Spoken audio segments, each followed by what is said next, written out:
So I had clicked the go live button and it didn't work. But now it's working.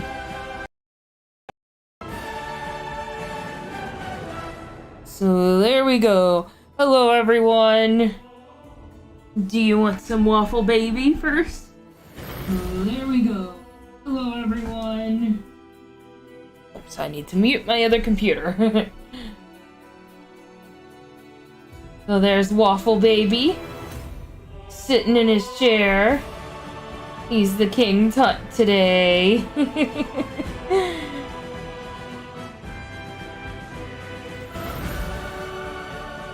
And if you need some quality Waffle Baby time, just ask. I'm going minimal.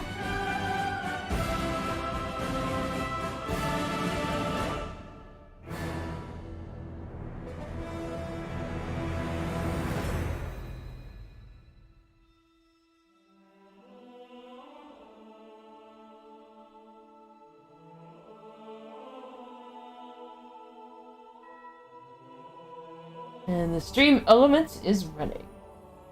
We've got Waffle Cone over here enjoying the googly-eyed chair. Usually Waffle Baby uses that chair, but Waffle Baby's using the King Tut chair. The Waffle Cone gets to relax.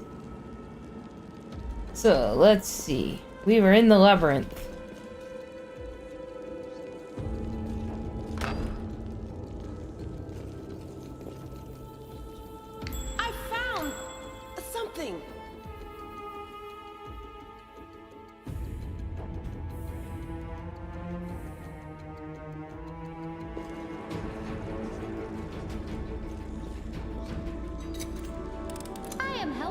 Am I not?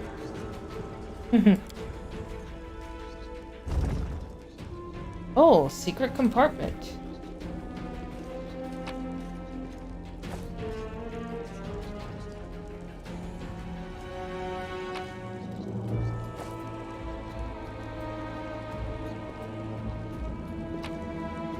So I don't have any other commitments today. Which means that I can play as long as I want. As long as my voice is not giving out.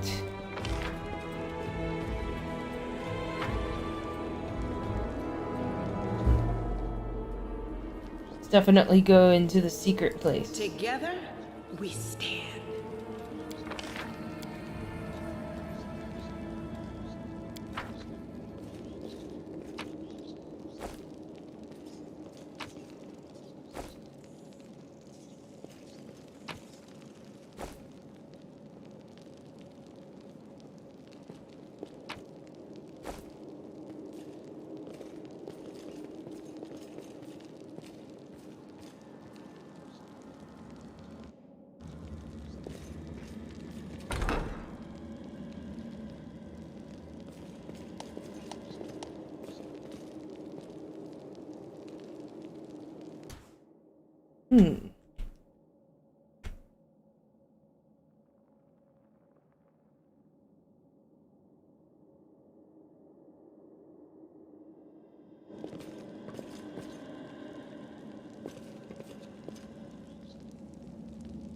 We do it my way.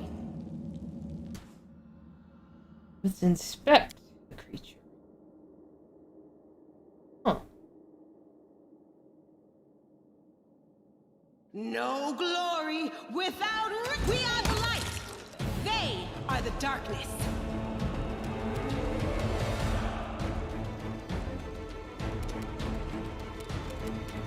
Oh yeah, dreams.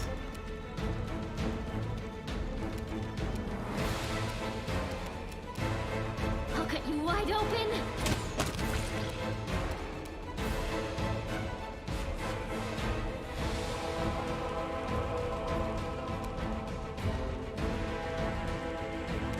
Oh, here we go. Crossed the wrong mongrel.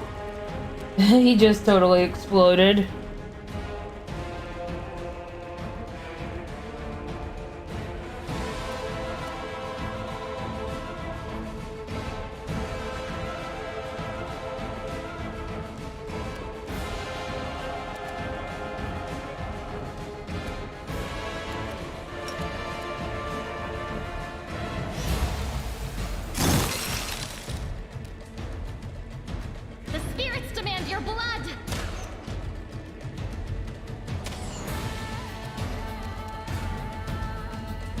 won't survive me.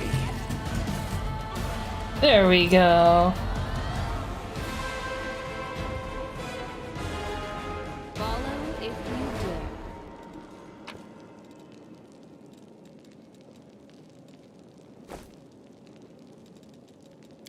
Well, let's turn inspect mode off. Inspect the dead people.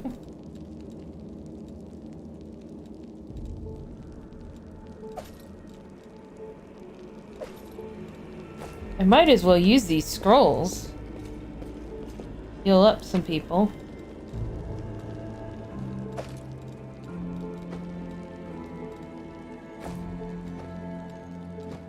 Well,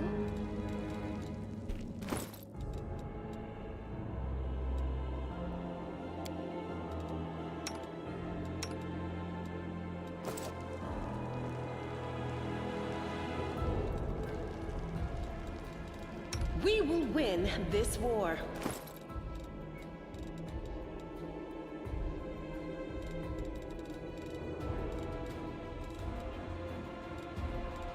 I might be over cucumbered. Hey, Meowit, sir! It is so good to see you.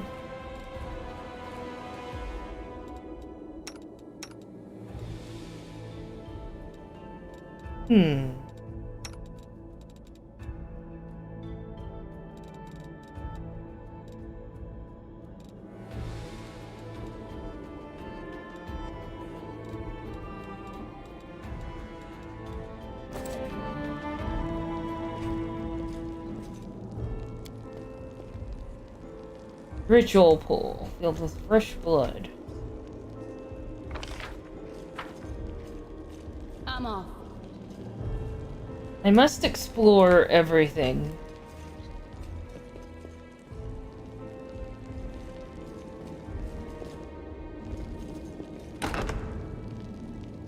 Do not fear. Do not waver.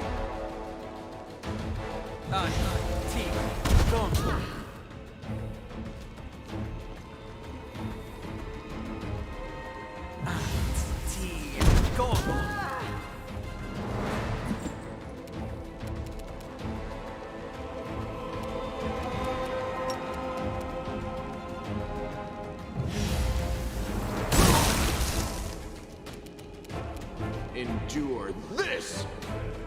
The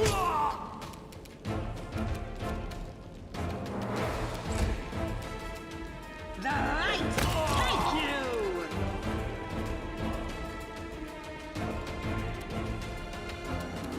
So how are you doing, Meowit, sir? For today's sacrifice. I hope you're having a fantastic day.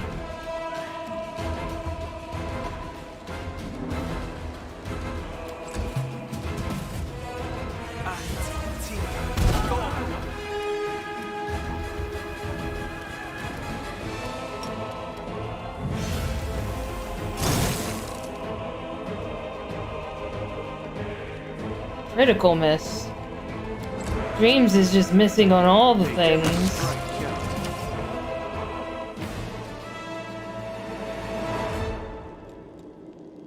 Almost new diary. It's an almost new diary. This diary contains only one entry on the very first page. Life is shit.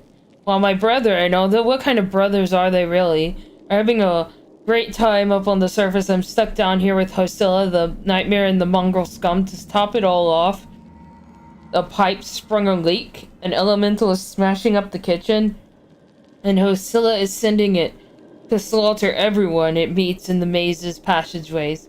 All I can do is hide around corners, under beds, and in cupboards. I don't want to die. This isn't how I pictured it serving Baphomet.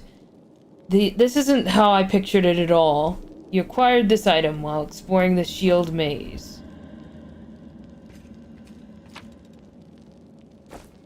We might be over cucumbered.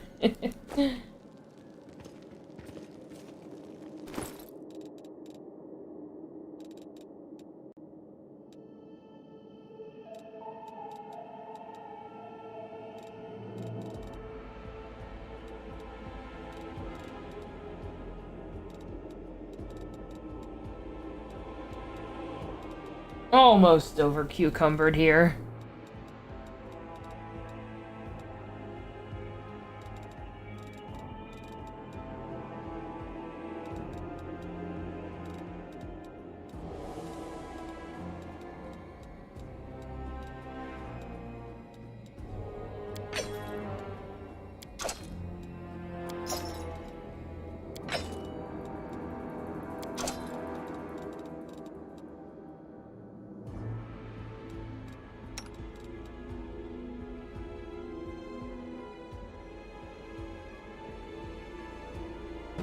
Oh,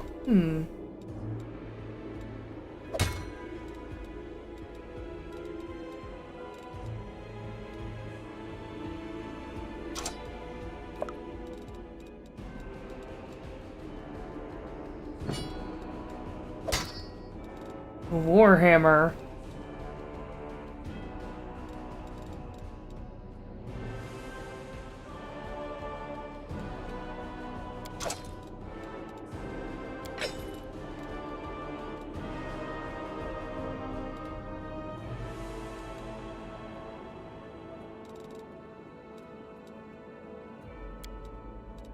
There we go.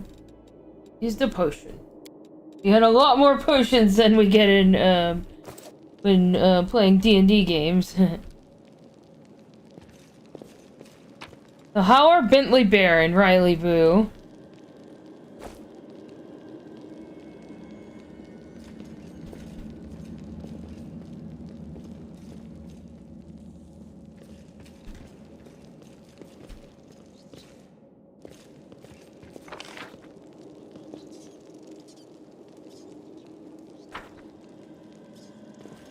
I do what I must.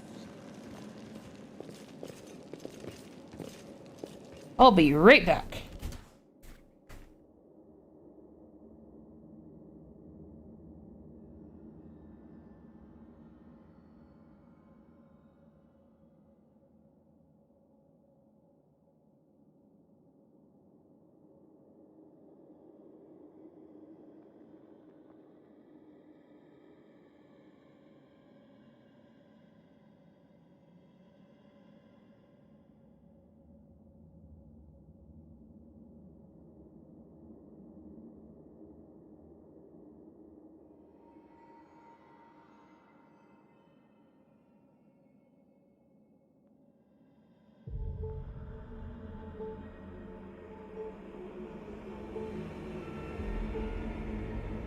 Oh, Bear has been very cuddly. I am back, by the way.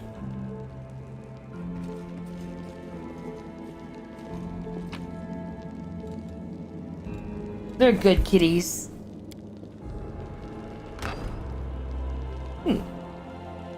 Oh, that's the door.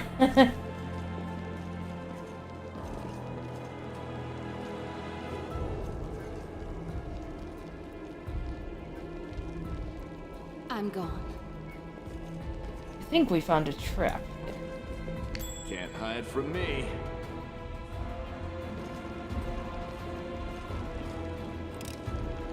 I hope you appreciate this.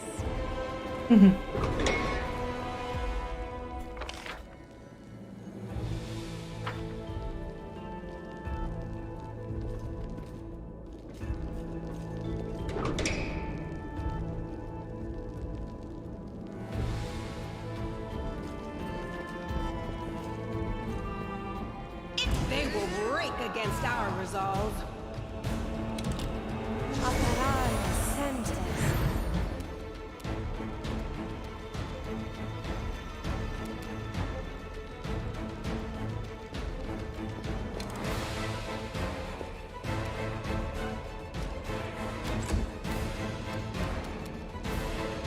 You've crossed the wrong mongrel.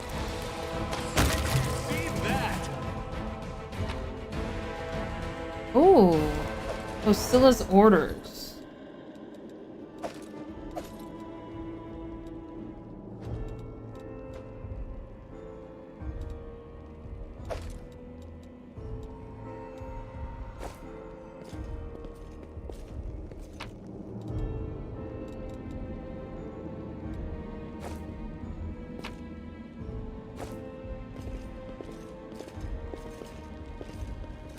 So let's see what these orders say. Follow these simple rules or you will die. Don't bother me unless strictly necessary. Keep the door to the shrine locked with the key that I made. I don't care which one of you two holds onto it. You can tear each other to shreds over it for all I care. 3. Don't ever think of setting foot in the ritual chamber, ever. 4. Keep the door to the unfinished section of the maze locked at all times. As a reminder for you feeble-minded vermin, The entrance is sealed using the hidden lever. The torch on the wall next to the door. The door itself is in the room with the blood pool where I sometimes relax. 5. Do something about that damn water elemental already. Do whatever you want with it. Just make sure it's gone by tomorrow. 6. Find a better hiding place for the paladin sword from the surface. I'll deal with that later. 7. Remember that your life means nothing to me. I have plenty of people vying to become the hand of Hosilla.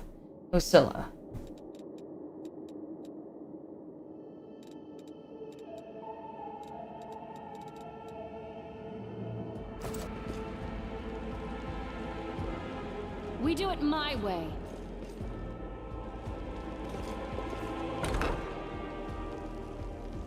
Do not fear. Do not waver.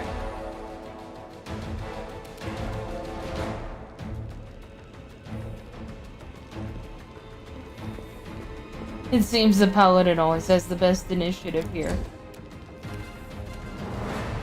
You won't survive me.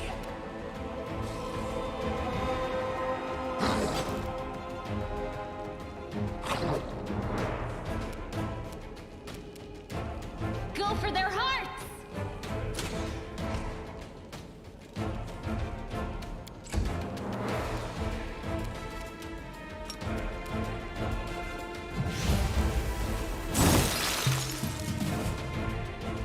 The inheritors, guide my blade. Endure this!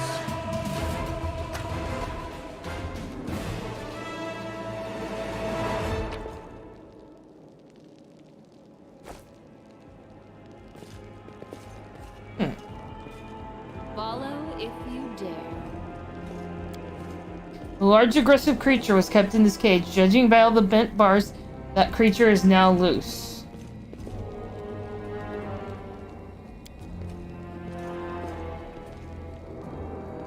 I am helpful, am I not?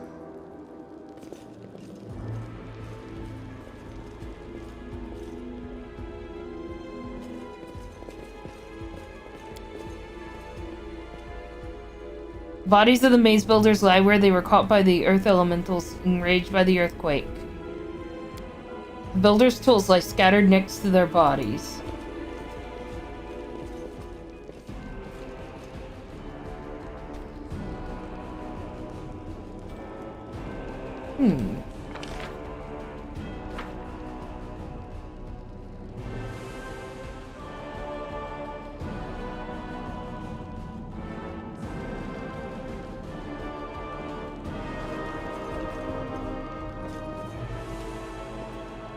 This will be quick.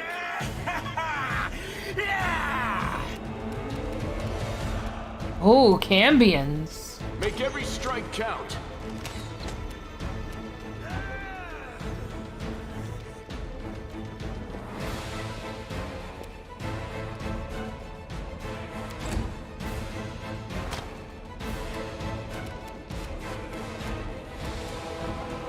I'll cut you wide open!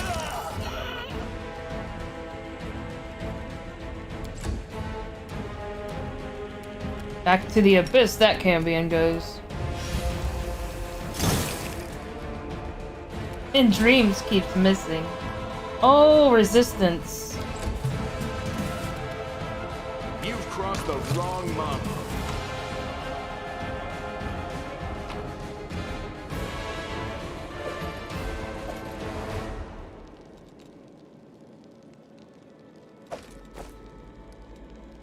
What's on your mind? I wonder.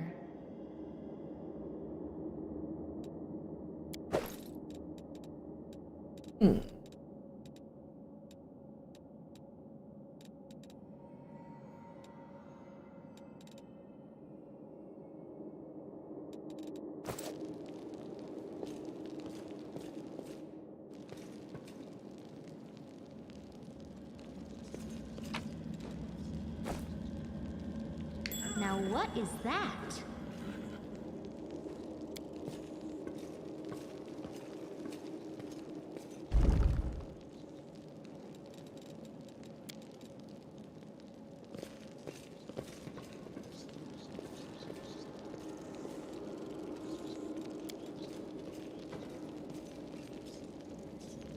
am helpful, am I not?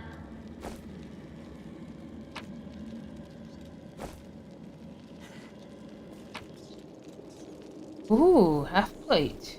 Yes. Rely on me.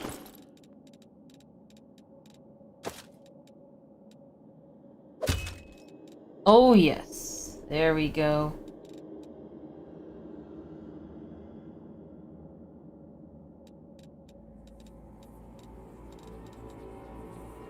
A forked tongue. Dueling sword.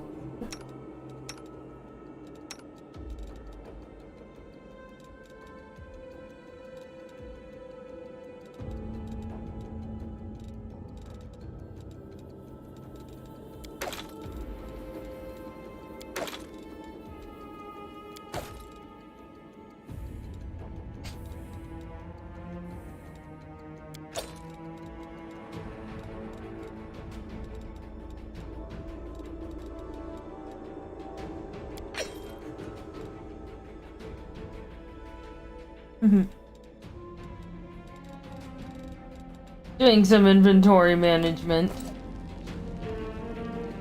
Lots of inventory management today. I'm on.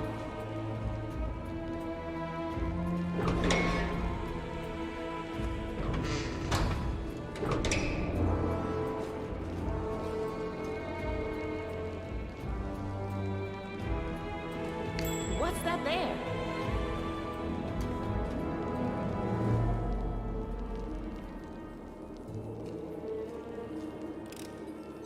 I hope you appreciate this.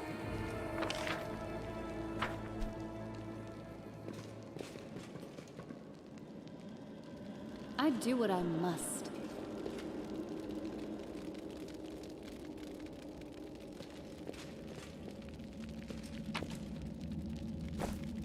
The light.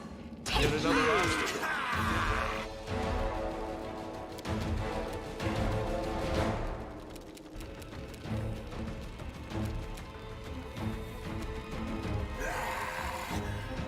Oh, I can charge.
Did I mess up again?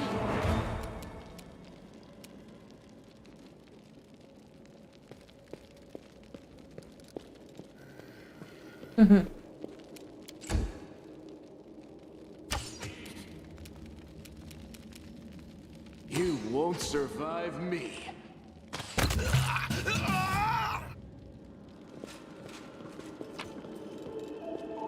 I may need to, ramp up the difficulty on here.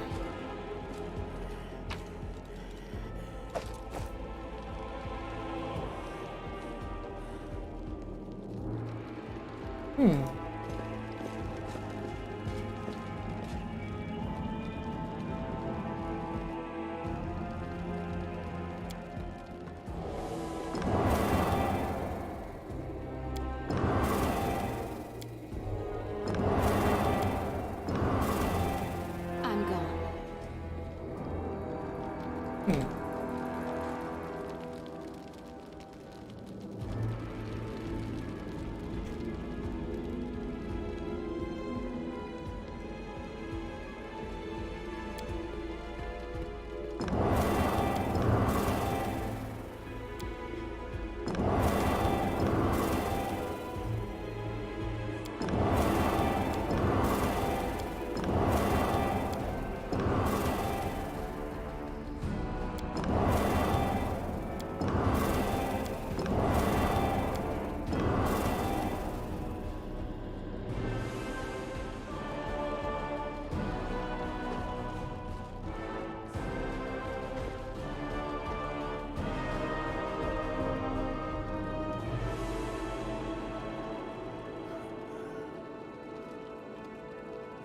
The color puzzle.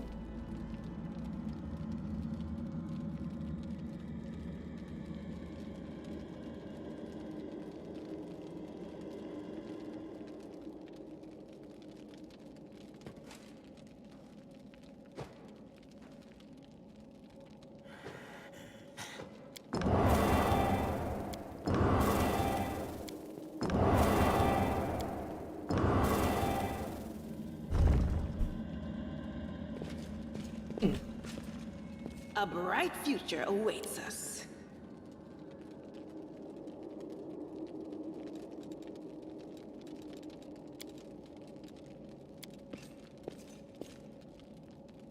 I am helpful, am I not?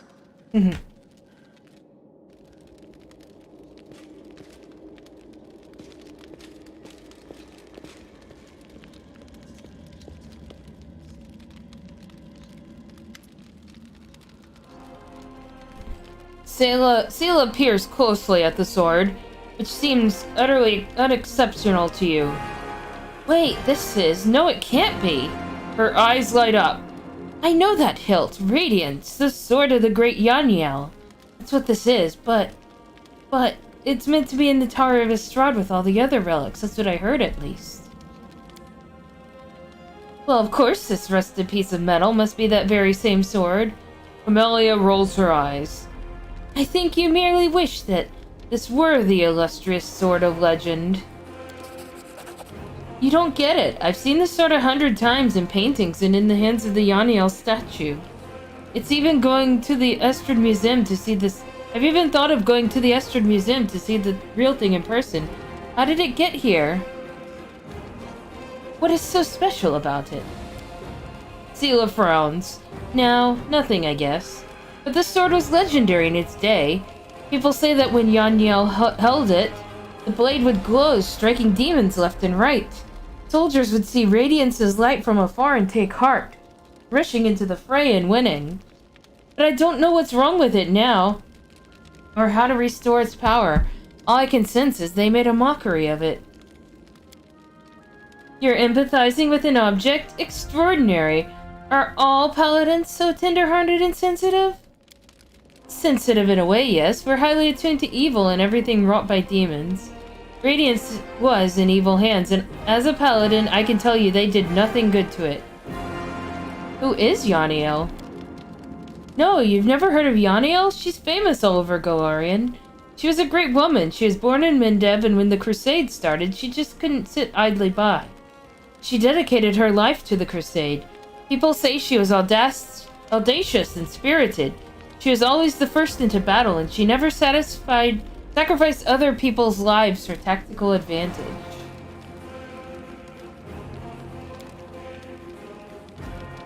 That's how she's been remembered, as an incredible warrior who seemed to blaze with righteous fury. In all the images of her, she looks capable of driving the demons back to the abyss single-handedly. But then something happened between her and her commanders. Maybe they envied her, maybe there was more to it than that, I don't know.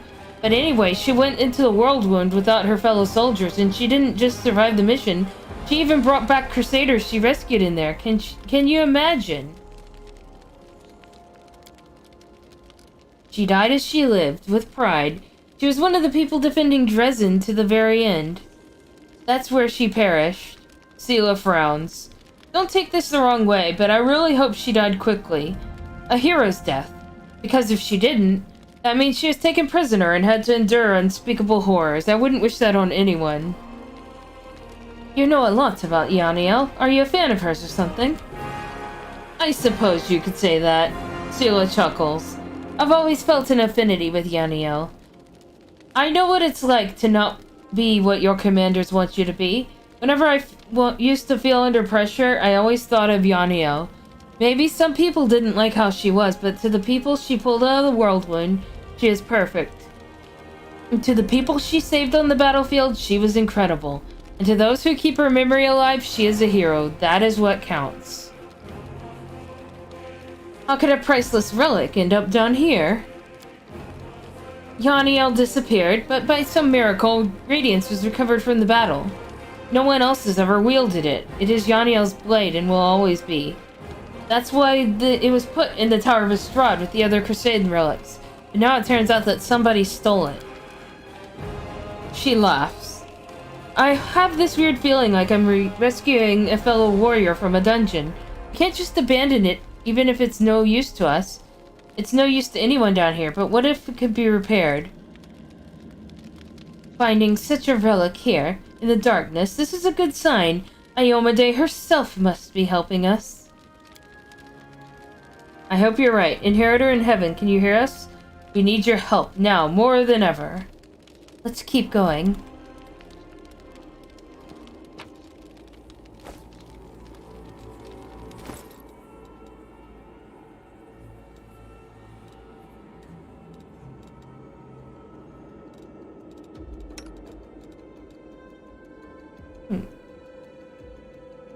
Anything different between the cold iron masterwork and the... Doesn't look like it.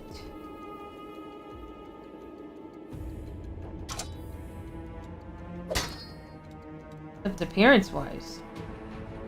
I'll be right back.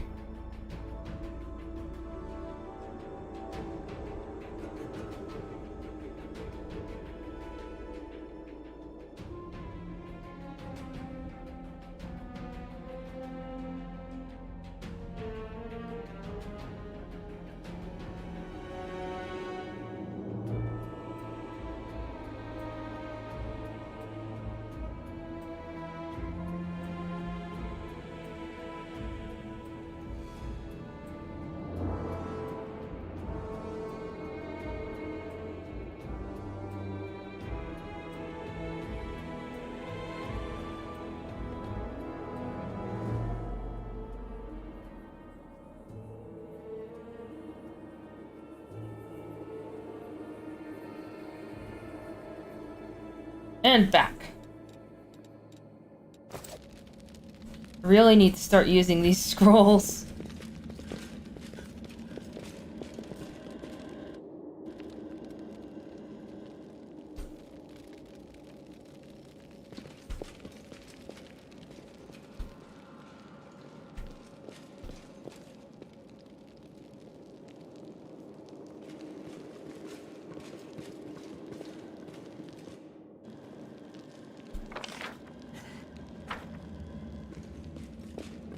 I'm really looking forward to running my own homebrew game sometime.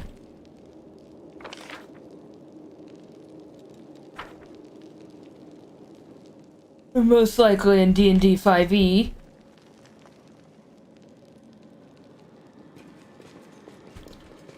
I'm thinking of learning Pathfinder 1e.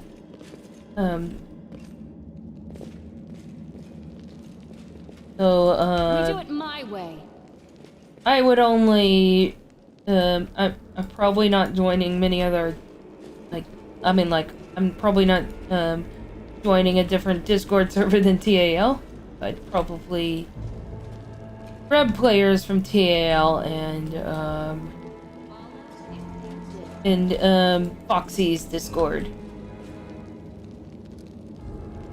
If I ever did that.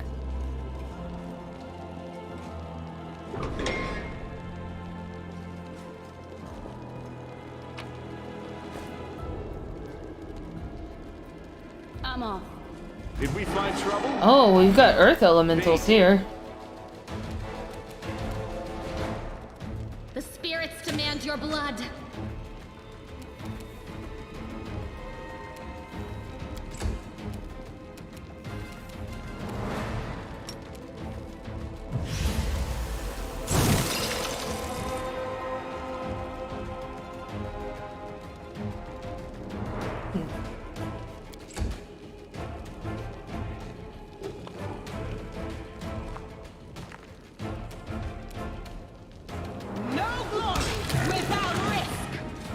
I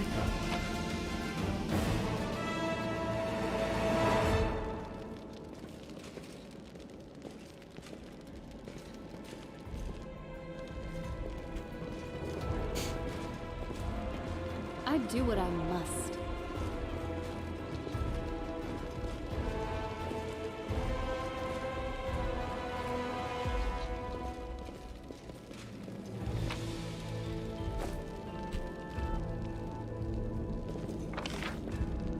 I absolutely love the music.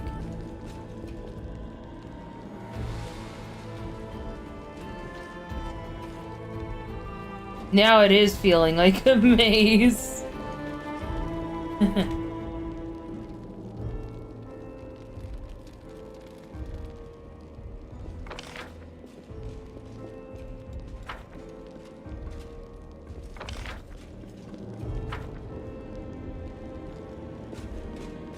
I'm gone.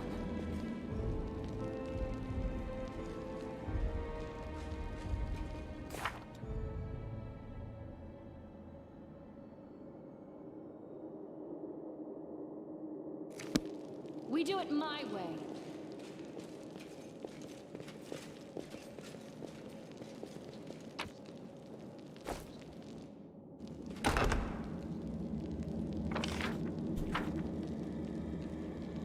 So let's make sure we're not missing anything here. Nope.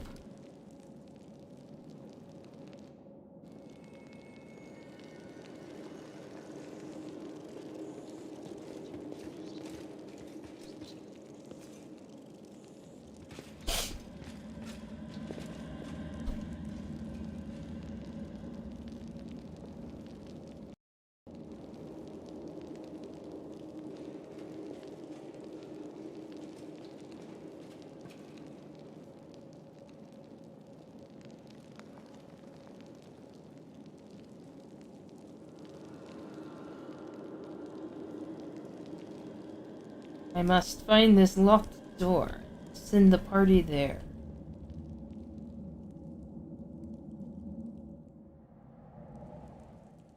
Don't think that's it. I think that's the entrance.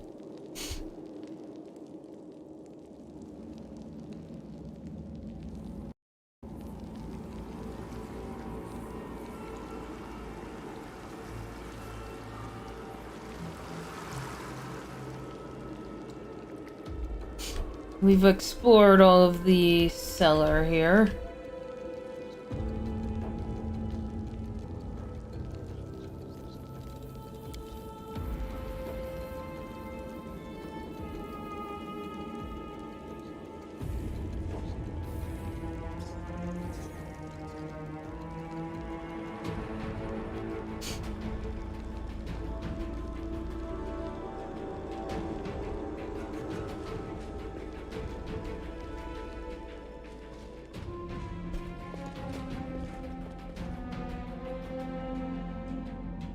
Follow if you dare.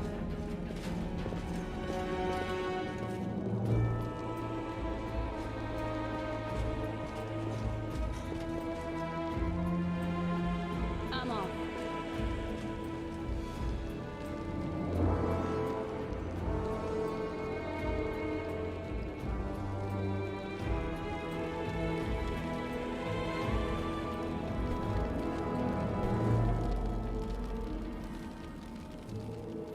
Where is this locked door?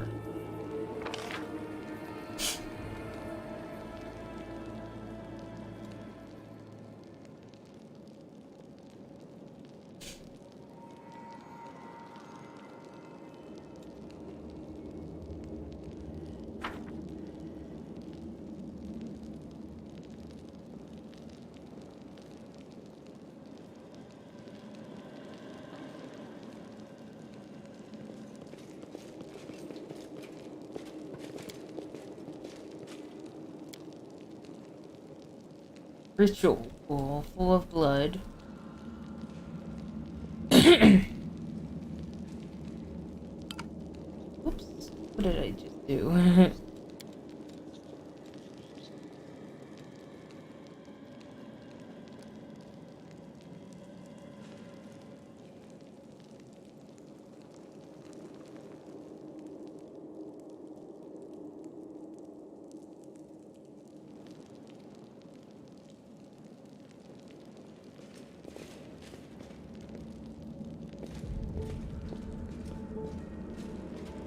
when a completionist plays a game.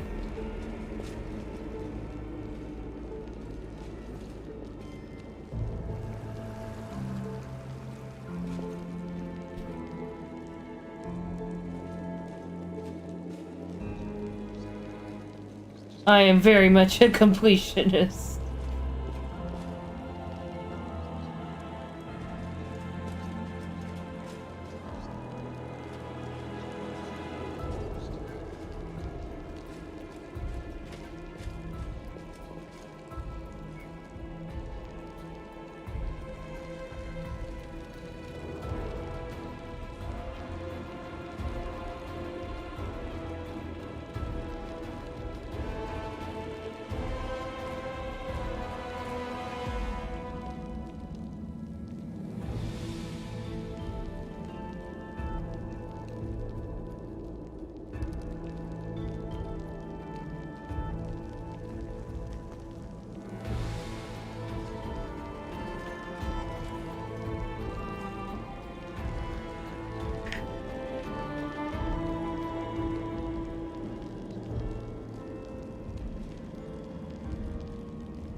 Where's the sacrifice? Top left corner.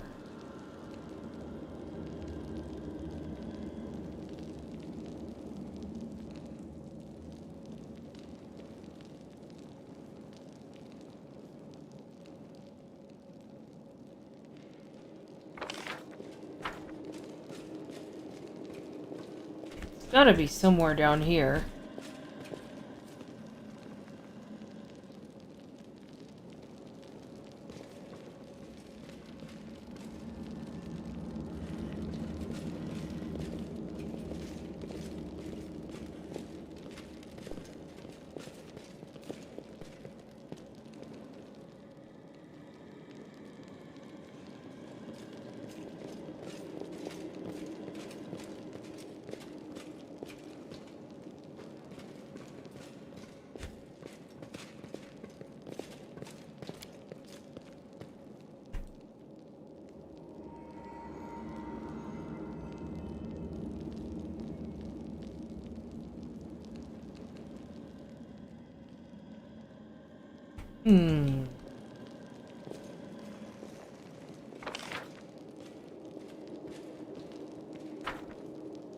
I'm gone.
Let's see. Sacrifice, grim wrath of the righteous.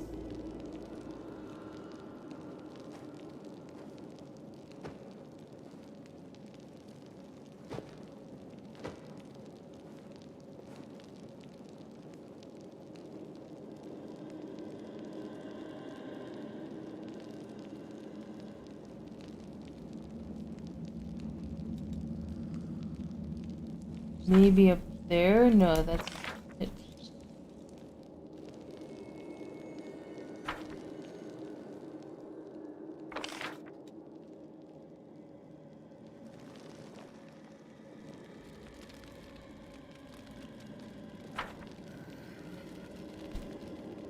Is this the room?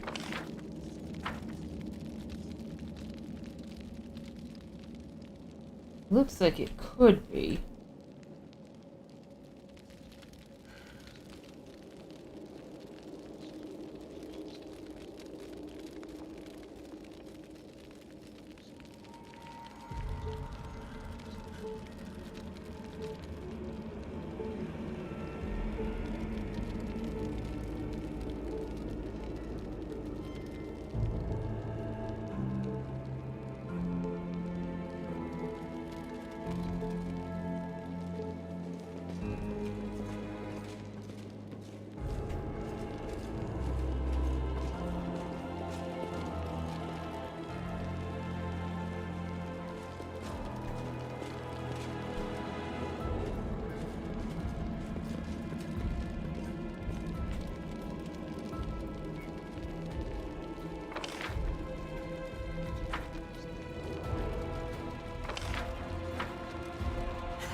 Let's see.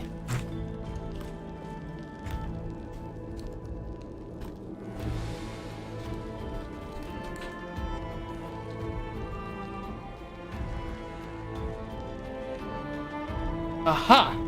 I know where to go now. I think I know where to go. Let's see. Aha! Bedroom here.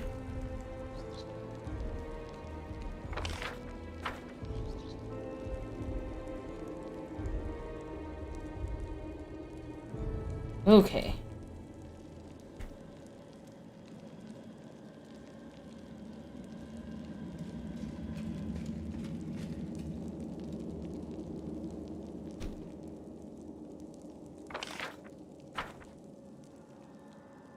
Follow if you dare. How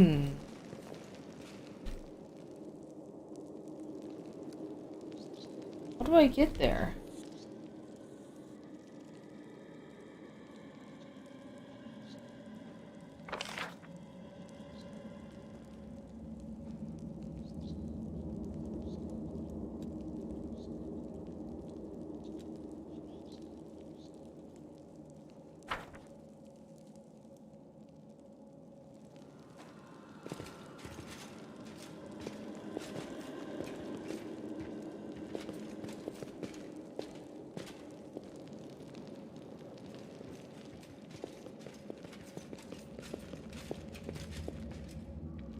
I do not see any locked doors or anything.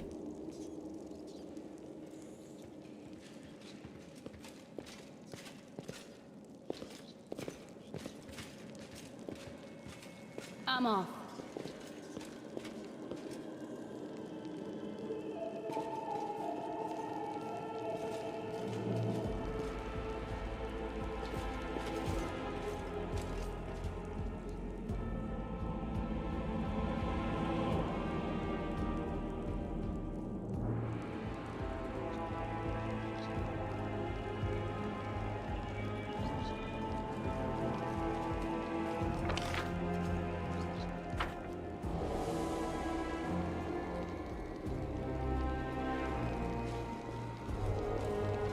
I found something. Finally, we found it. There is a trap. Must. It is a trap.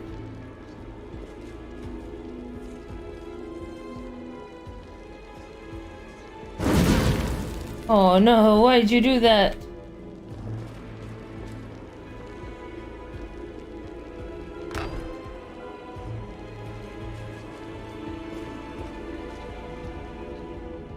Endure They will break Stinky against our boys. resolve.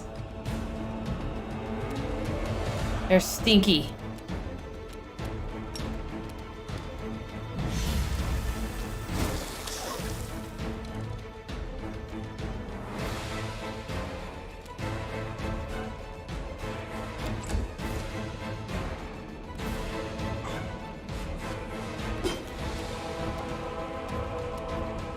Make every strike count.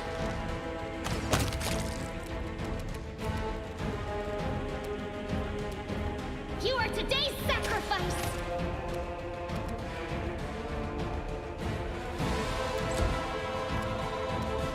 Into the fray!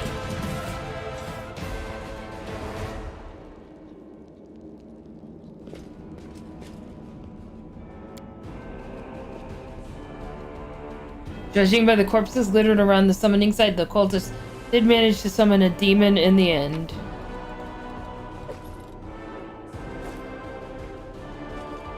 Am I over cucumbered? Nope. Nope, I'm only lightly cucumbered. Light cucumbering.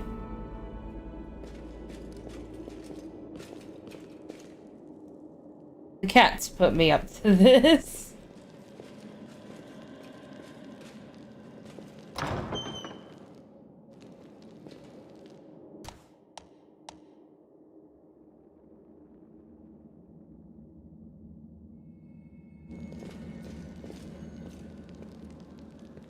So it's suggesting that we camp here?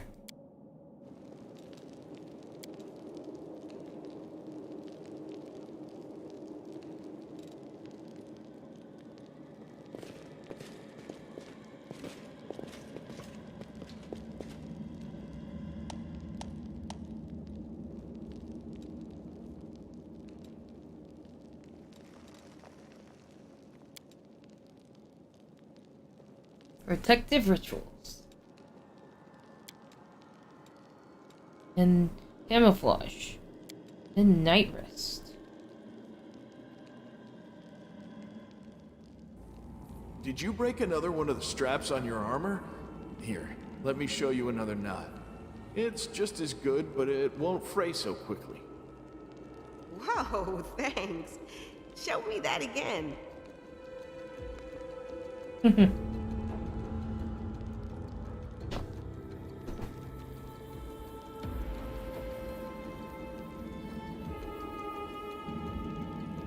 That's cool. That is a cool way of doing camp.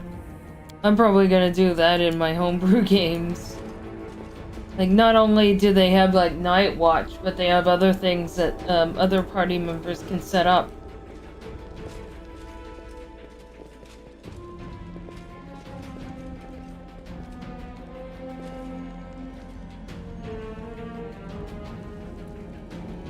Praise Iomade!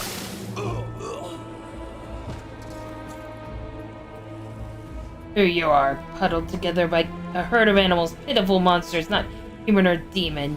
Even tieflings are less defective than you.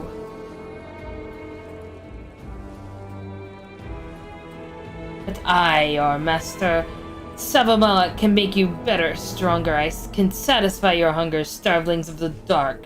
Submit to me! No, we are descendants of crusaders. Trusting a demon would be a betrayal of their memory.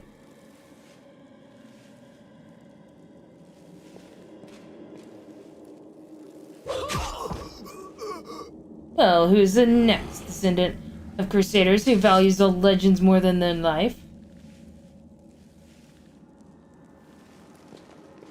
Beasts, monsters, and human guise, reveal your true nature. This is the sweet, wholesome flesh of a righteous Aasimar. Eat, underground crusaders. Eat the flesh of the crusader from above. Find your true strength.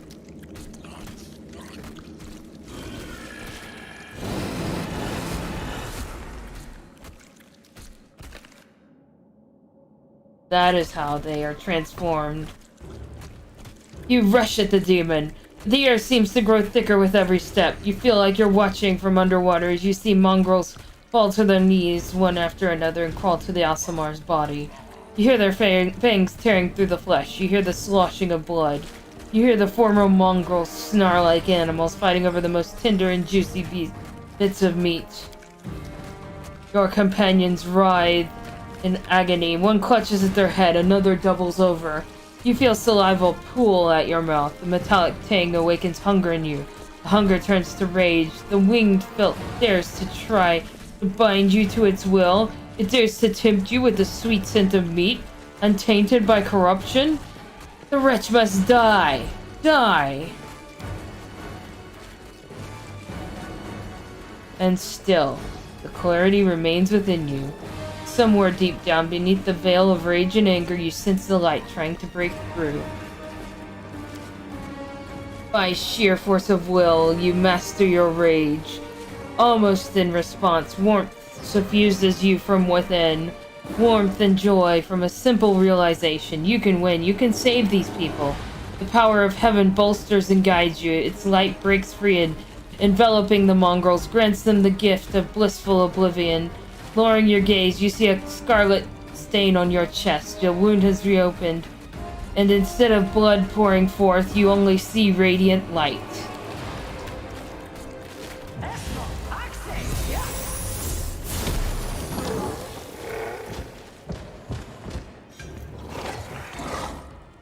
The demon convulses in pain when the light reaches him.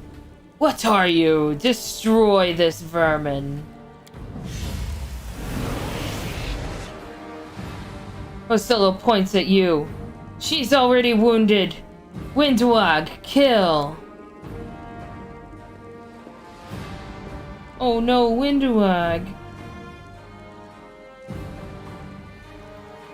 Windwag emerges from the shadows.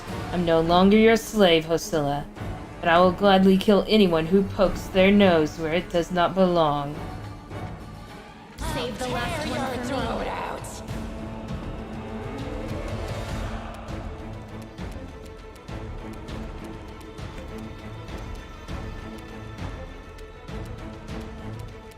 Go for their heart! Oh wow, Windwag fell. Oh wow.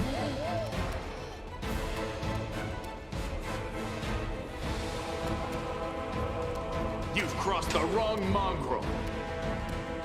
The inheritor, guide my blade. Yeah, I might as well ramp up the difficulty.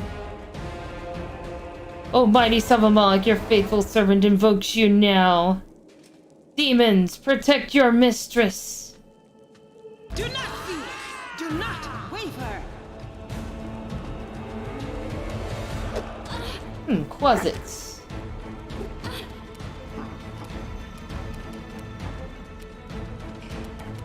The light take you.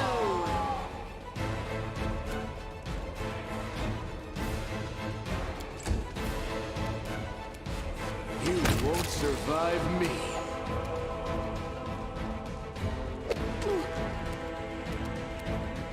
I'll cut you wide open.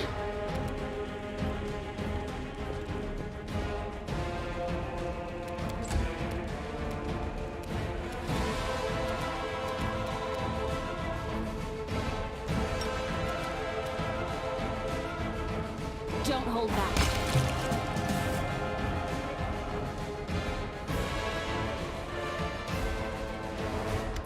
Well, are you going to finish me off?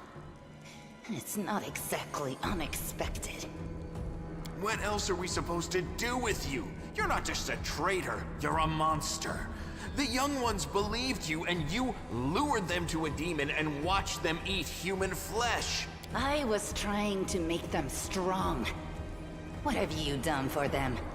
What were you doing while I was looking for ways to bring strength to our tribe? You're useless, Lan. I led by example. I trained. I tried to become stronger so I could go to the surface and maybe do something worthwhile with my stupidly short life. And I will do it. I might be the one to bring our whole tribe to the surface. But you? Why would you want any power that turns you into a monster? These young guys and girls, they trusted you. And they were turned into mindless animals, ready to eat corpses at a demon's command. I went through the same ritual as them, and I didn't become an animal. I conquered my anger. The anger that has been building and building in every one of us for decades. Unlike you, I have no intention of just lying down and politely accepting death. I will rise above all this, while you'll still be stuck with your pride, chewing on rats. So, you've been serving Savamelech this whole time? Better to serve a strong master than to eke out an existence in a dark hole with no hope. I am of the Neithers. Our lives are short, but we are hardier than humans. I realized a long time ago that I was capable of more than this life offered. And I follow whomever is the strongest. I thought you were better than that. I thought you were proud of your heritage, but you're willing to crawl on your belly before anyone who's even a little bit stronger than you. You're not a mongrel. You're a cave slug. You have no understanding of the meaning of family or tribe.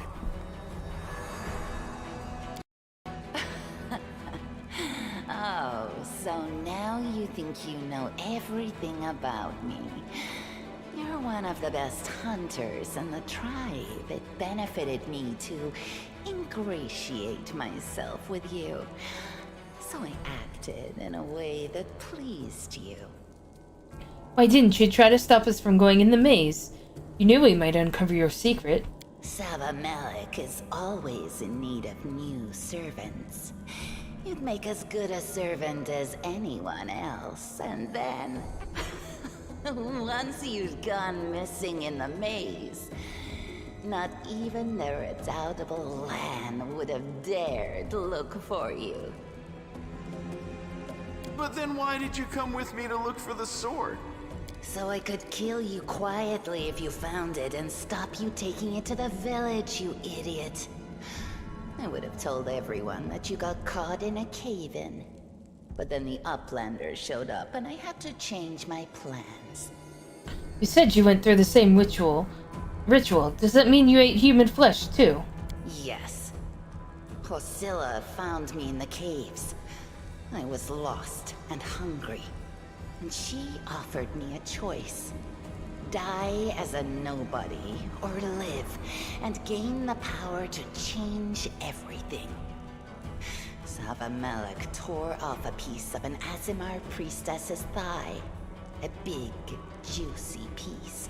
More meat than I'd ever received in the tribe. That was the first time I knew what it was like to be happy. To have a full belly. I swore to myself that it would always be that way. Then the madness and rage took over. I came very close to turning into an animal, no better than the weaklings you saw in the maze. But I am strong. I mastered myself. I brought myself under control. I fell so that I could rise again. You should have chosen death. Dying's better than living like that. You're saying I should have died that day, Lan. But then who would have listened to your feeble jokes? Who would have showed you the best caves for hunting? Who would have made you a man? I would have been fine without all that. And without you. Your death will make the world a slightly better place, Wenduog. What did your service to Hosilla entail? It was simple. I lured those I deemed worthy into the maze. To the rest, I told stories of the horrors of the maze, making them stay away. It all hung in the balance when the cave walls shuttered, and many of the young ones decided that the time of their great exodus had come. I had no doubt that Hosilla would dispatch a dozen young Neithers easily. But what would become of the maze if all the tribes poured in?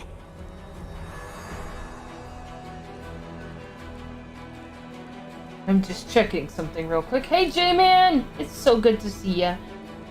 Have some quality waffle baby. Being very adorable.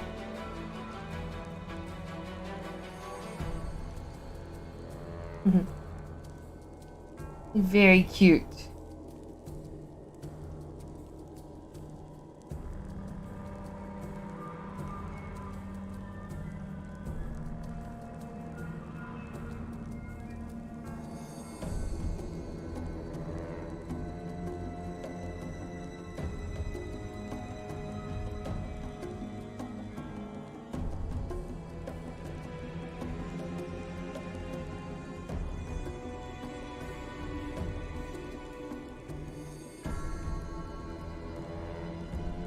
I'm checking something real quick. So adorable. He's a waffle baby.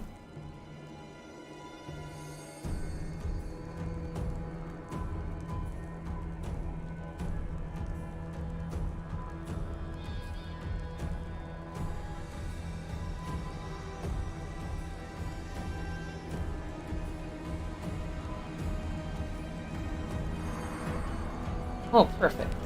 So, the most fitting to my character is to tell her I'm not going to see her again. So when Lan ran off looking for the Angel's sword, I went after him. Not to help him, but to make sure that the sword never reached Neathholm. It's a pity that you got involved and stopped me from killing him. But then again, the evening gong has not yet been struck. You sicken me. And she will inspect the wound on her chest. The bleeding deep wound on your chest is gone like it was never there in the first place. The skin is totally smooth and unmarred. It's gone. It was just there and now it's gone. It's gotta be some kind of demonic trickery. You need to have a cleric look at that. If she had been marked by the Abyss, do you think some nobody priests will be able to help? No, the demons have branded this Uplander, and judging by the smell of the blood pouring from her chest, the demons will be able to find her wherever she goes. And they'll find you too, Lan. Leave. I never want to see your face again, Windwag. Do you think I like looking at you, Uplander? I'll just wait till you're asleep, and then I'll slit your throat. No matter where you are.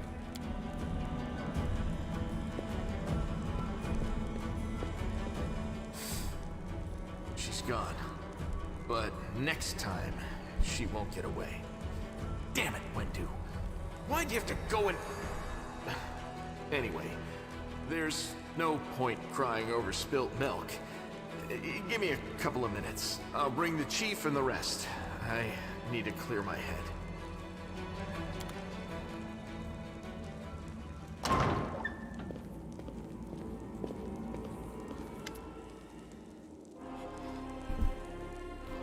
Chief Sul appears, flanked by mongrels. The journey has taken its toll on him. His breath is labored and the sweat is dripping from his bloated face. What's this? Anivia gives a low whistle. Well, I'll be damned. Turns out old Holrun isn't as crazy as we all thought. There really were demons down here. I should have listened and sent a patrol down here, damn it.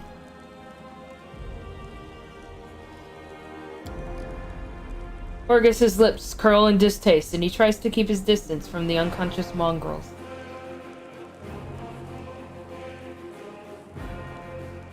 Anevia, how's the leg? Anevia winces, slightly, but forces a smile. Better than yesterday. Worse than the day before. I'm not gonna die, don't worry. You said you were in charge of the reconnaissance for the Eagle Watch, Anevia. How could you miss a nest of demons beneath Canabris? Anevia sighs. Yeah, right. Like, it wasn't enough that I sniffed every damn shadow in the city. Everybody knows the stories about the demons living beneath the streets of Canabras. These tales are as old as the Crusades themselves. I messed up, but you fixed my mistake, so thanks. Everything in this game takes place in the dark. A gloom stalker would be happy here. You need to look after the young mongrels. I don't know what they'll be like when they come to, but look after them, Chief. They went through something horrific today. Not everybody is capable of enduring something like that. It will change them forever. As long as they can hunt, the rest can wait. Uplander, and you, Land, you saved them. Only the gods can salvage their souls, but we are a tribe, we think of something. When they're stronger, they can go up to the surface. Time has come. It is time to get out of here. Chief, I think I'm going to lead our visitors to the surface. I'm going to keep going. Something interesting is happening out there in the world. Maybe it's my chance to do something more useful than skinning cave rats. Zool heaves a sigh. You were never one of us. You always looked up. You think I don't see these things? My life is not for you. You must go. But to where? Where's the way out? Beats me, but these beasts got down here somehow. Land searches Hostilla's body and shows you some papers and a key. I don't know what these documents are, but I'm sure this key will come in handy. Anevia's eyes quickly skim over the letter and she passes it to you. Cultist dispatch. Savamalek, this is my last warning. You need to act discreetly, without attracting more attention than you already have. People are already talking about strange disappearances of Canabras' most righteous men. Keep below ground, nurture your mongrel pets, and wait patiently. The call to battle will come soon, and it will sound loud and clear down there, even in the catacombs. Gather your warriors immediately after that. Bring them to the surface and lead them to the Tower of Estrad. This tower will be my final dagger, and I shall plunge it into the guts of Canabras. Our vicious servant, Faxon, made the tower his base of operations several months ago, taking command over the Templar forces in Canabras while the Grand Master was distracted by other matters. Faxon has already gathered a stash of weapons, potions, and other useful supplies, which he will gladly share with you if needed. If he behaves himself, you two should combine your forces. If not, just take his stupid little head off his shoulders and take command yourself, Mistress Minago. Those cheeky sons of... This is all the information on the cultists in the cities. Their meeting places, passwords, their secret hideouts. I think we should show this to whoever's in charge of Canabras right now. As soon as we get back to the surface, we'll find out what's what.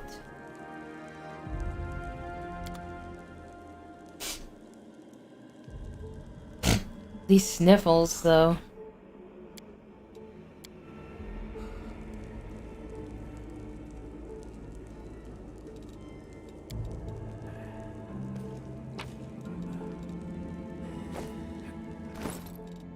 My inventory is full.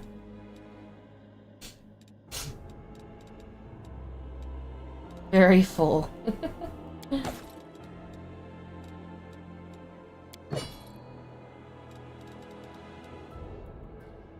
This is what dragons do. We throw things. I mean, we keep things everywhere. I mean, like, we keep a hoard of junk.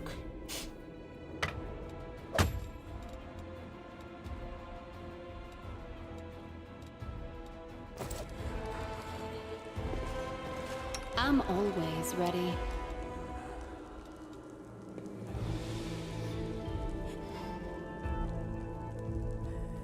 Just a bunch of loot we totally dropped.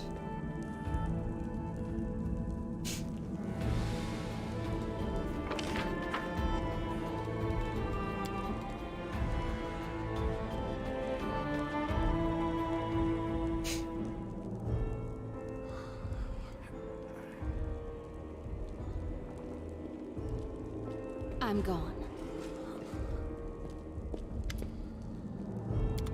Oh, excellent.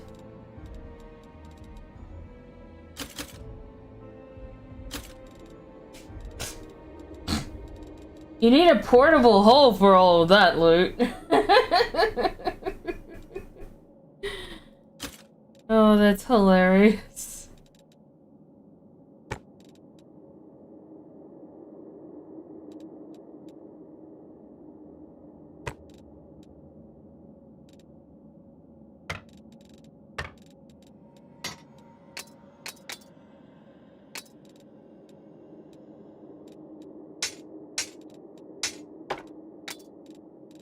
So much gold.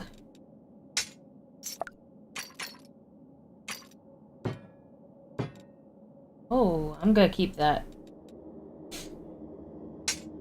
That's radiance.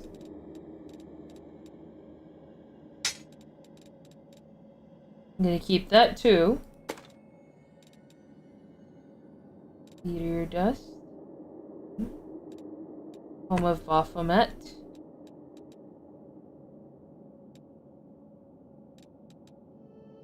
We may just sell these bazaars.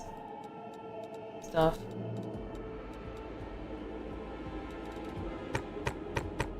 I'm just gonna sell all this stuff till I can...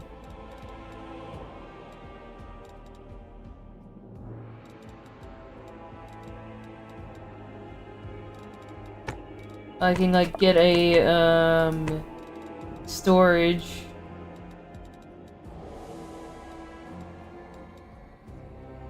I want to get rid of that eyeball.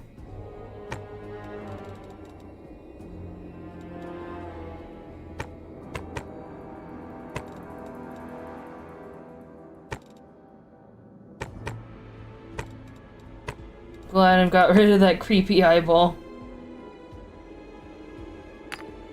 Oh, diamond dust can be used for spell components.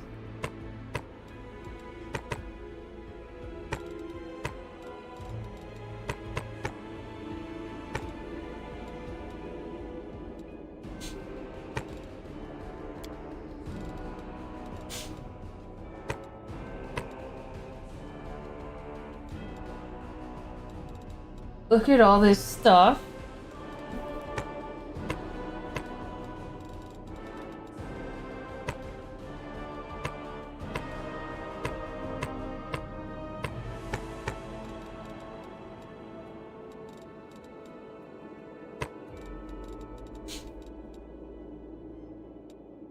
There's just so much junk.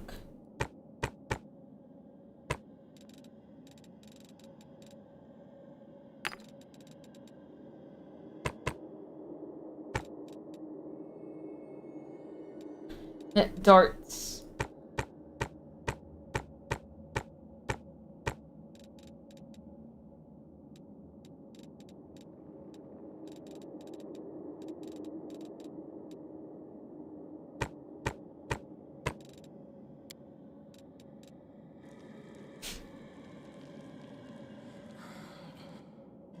Just sell all the junk.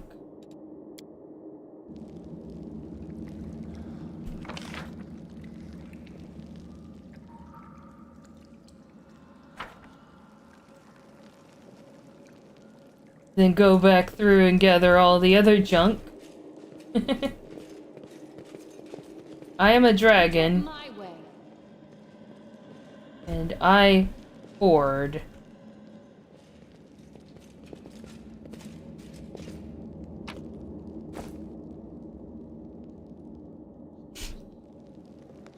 The Dreamsgon would eliminate would go and like eliminate like a bunch of demon cultists and also just grab all the stuff from inside of it.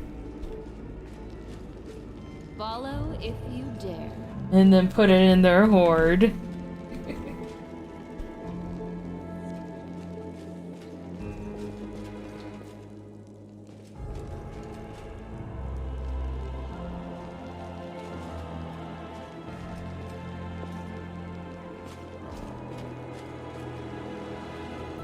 I'm also a hoarder in video games too.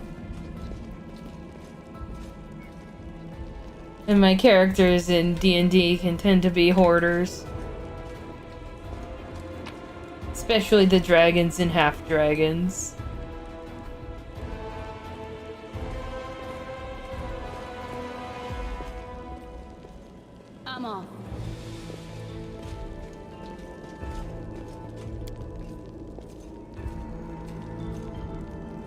Dusty, moldy books. They're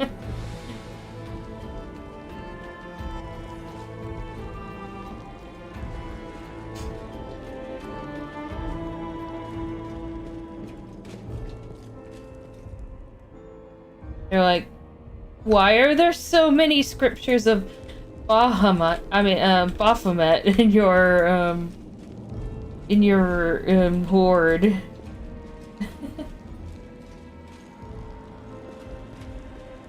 Are you demon worshipping? No, I destroyed a demon worshipper's lair and a demon cult's lair.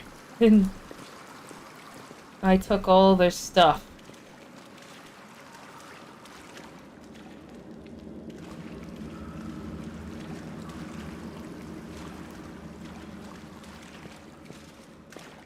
I do what I must.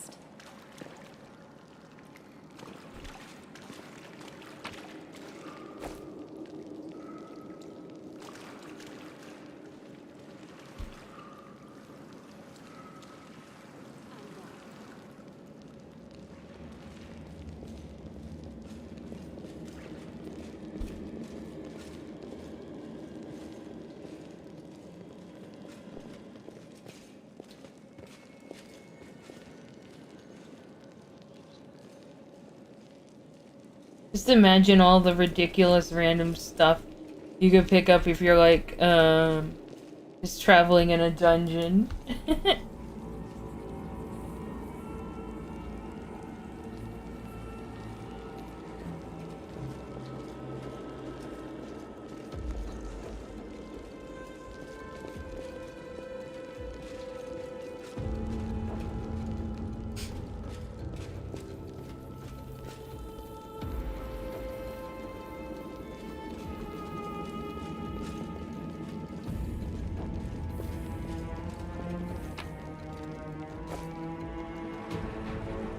You need this many sets of armor.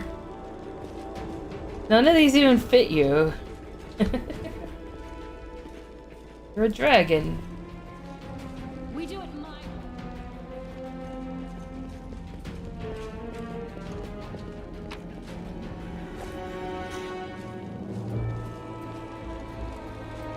That's right, you need the dungeon Roomba.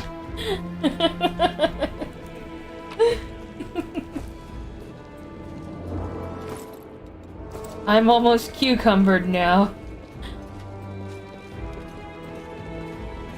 I almost have too many cucumbers in my pocket.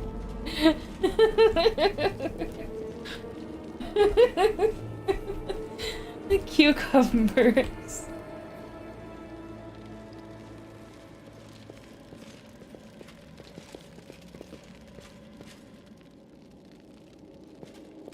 Let's loot this dead Cambion. This one too. Go back and loot everything. follow if you dare. You know why, I said,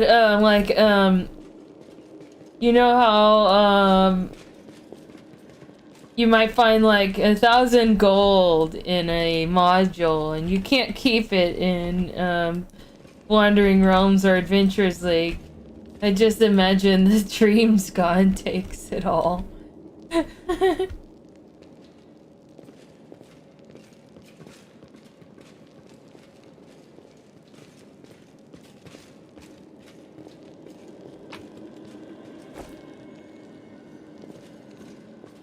Oh, really? Cucumber put you in a pickle.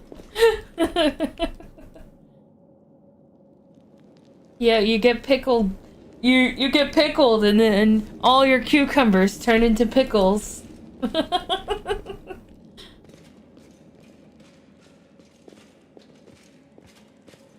Oh, banana peppers are delicious.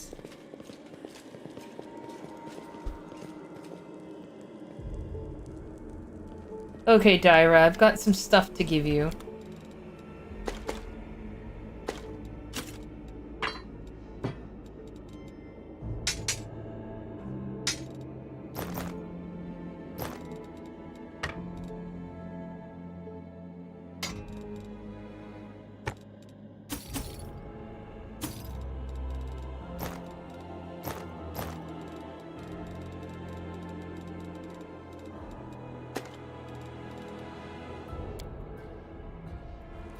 I have a gold pile now.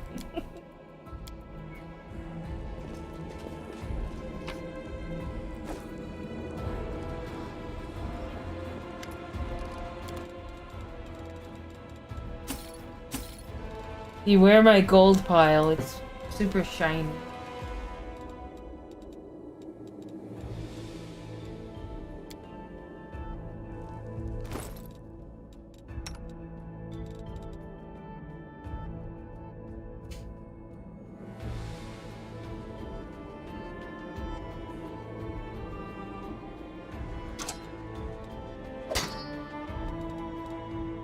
She should totally wield it for now.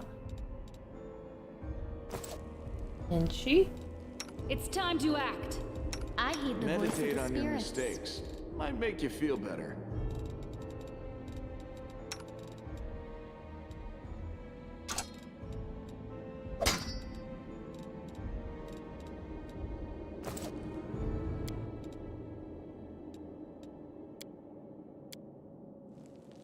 Okay, let's talk to some individuals.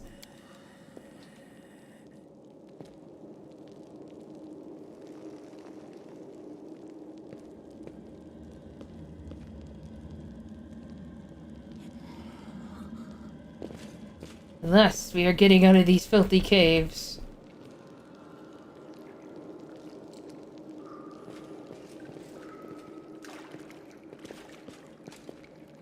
This is helping me practice my voices for DMing.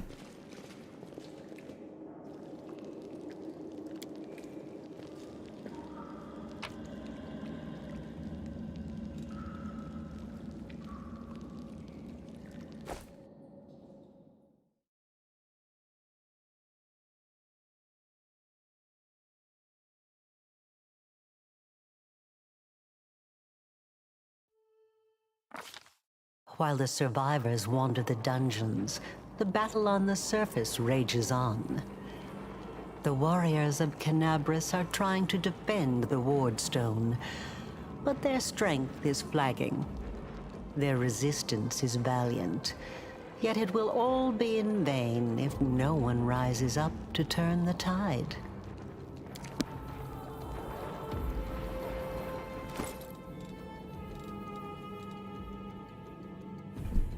Oh wow, I'm heavily over cucumbered.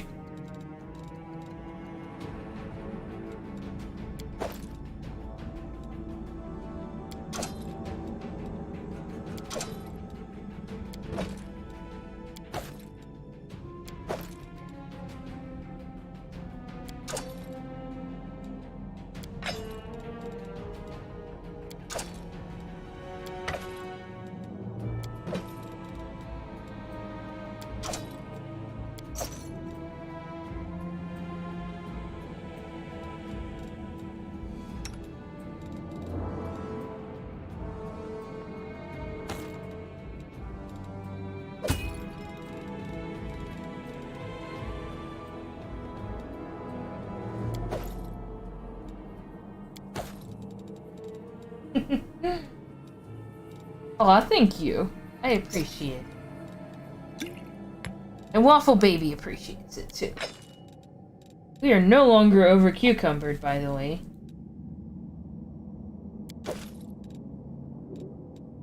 There we go.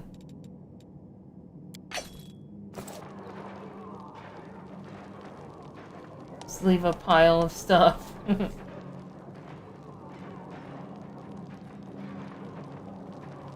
Oh.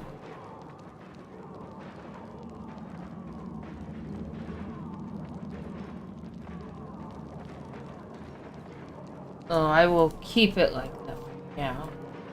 Until I can get something for her.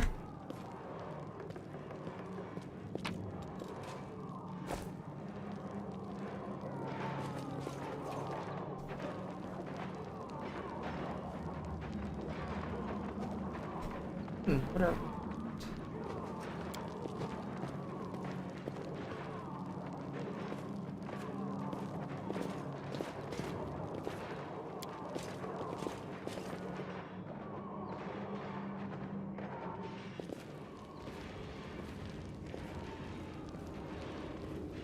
I'll be right back.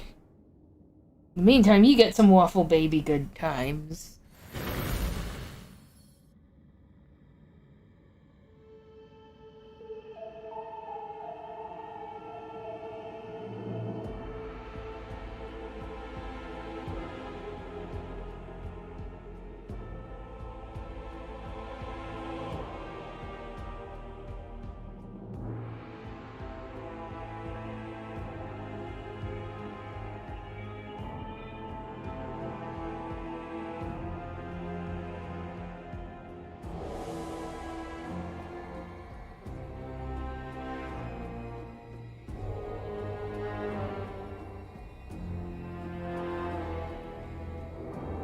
I'm back. Who left this cucumber pile here?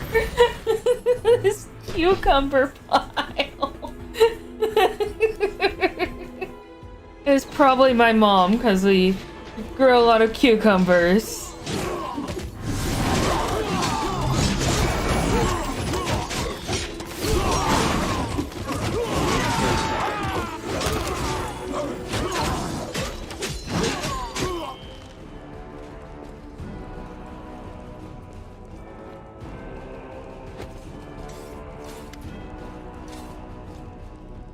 The half-orc before you, wearing armor adorned with Iomede's golden swords, is clearly exhausted. She obviously hasn't gotten much sleep over the last few days. There's soot on her face and fresh blood on her sword.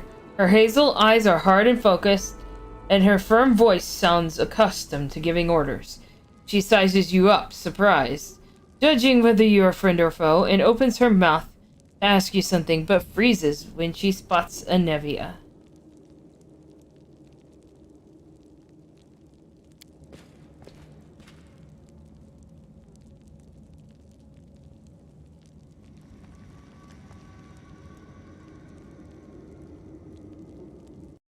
By the goddess, Nevi, I'd almost lost all hope.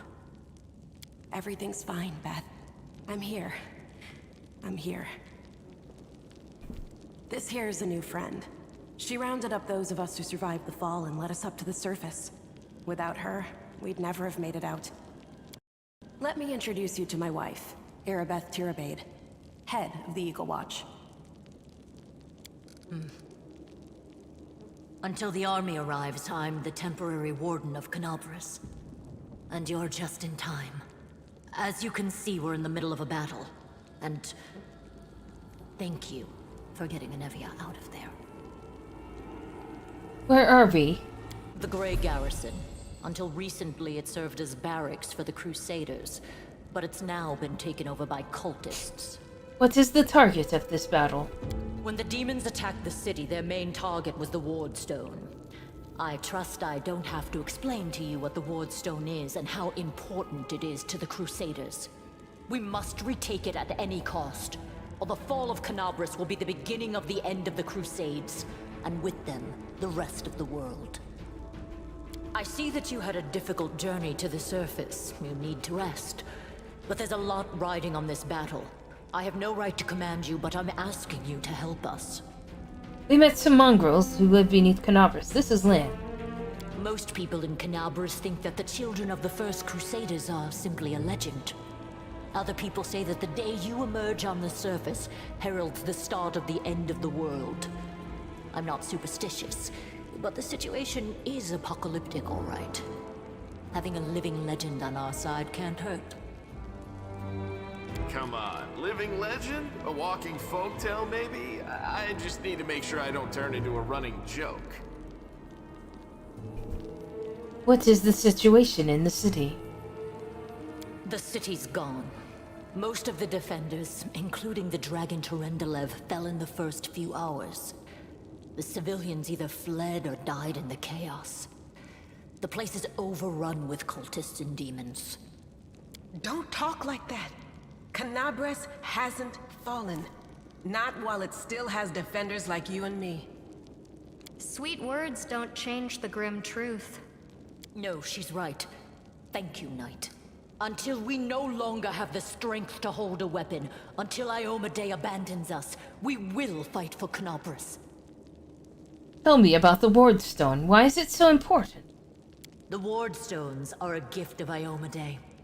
Created personally by her herald, a mighty angel, and a general of the celestial armies. The Wardstones keep the world wound from expanding.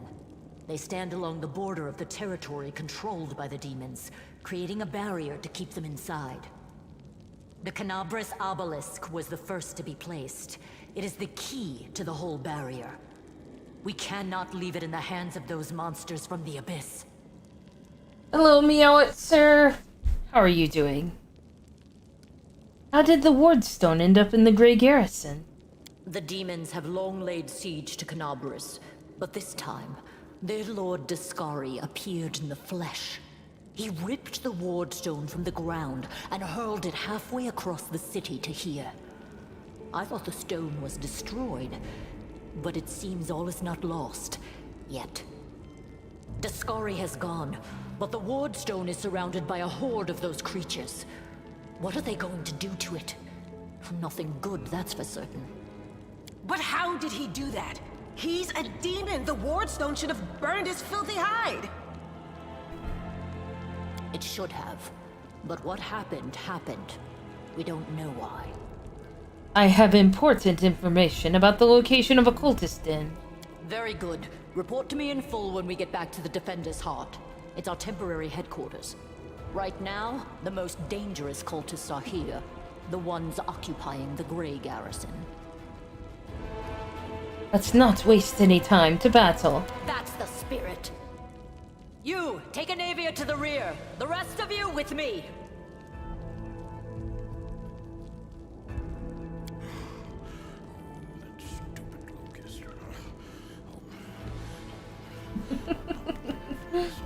You hear labored breathing interspersed with disgruntled muttering. Horgus is holding his rapier hilt in a white-knuckled grip. A bead of sweat trickles down from his temple. Lord Horgus Gwyrm, forgive me. I did not realize we had civilians among us. My people will escort you somewhere safe. To the extent that anywhere in Canabris can be said to be safe right now.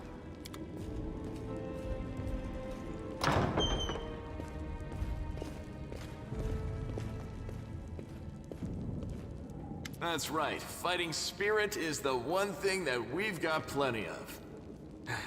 Actual fighting power, that's not so great. Fighting know-how, even worse. But fighting spirit, at least we're rich in that. For Iomedae! For the Queen! Kill the beast! Irobeth raises her blade, and the soldiers, inspired by her cry, rush into battle with renewed vigor.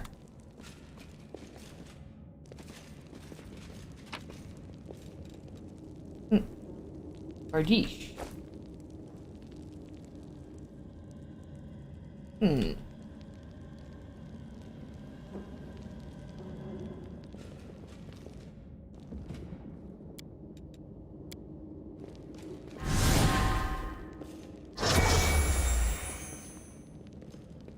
Divine Weapon Bond.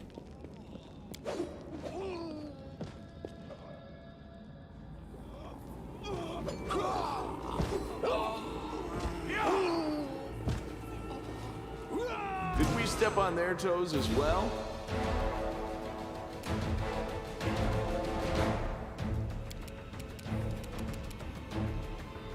Endure this!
I'm off.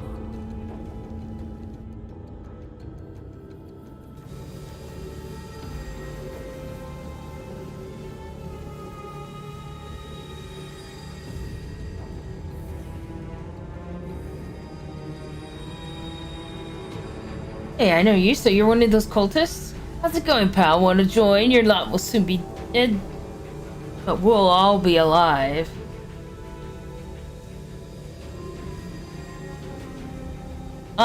I can't. Come on, leave these losers. The Crusades are over. Soon demons will rule the whole world.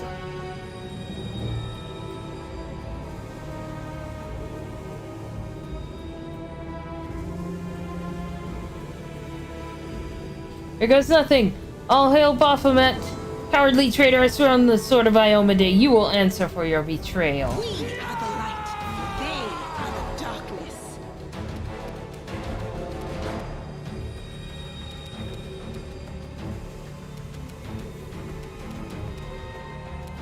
Well, recruit, you are going down first.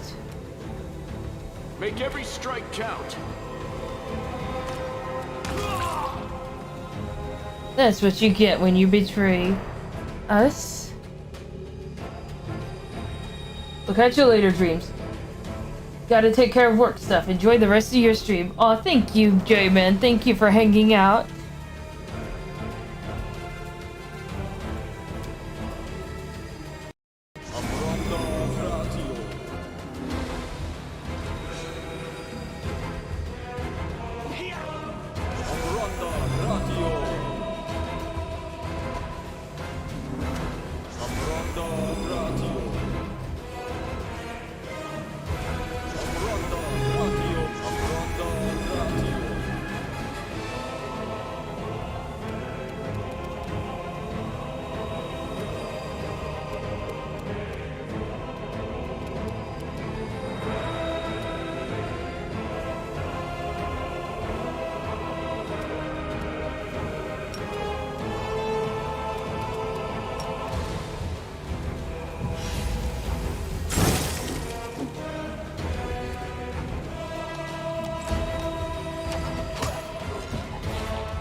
The spirits demand your blood!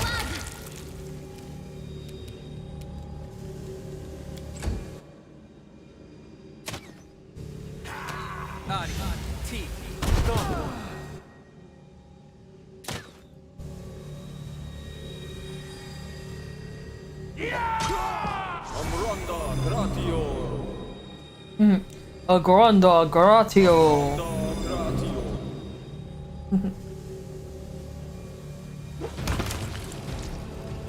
A blood explosion. Staunton vein. Durabeth.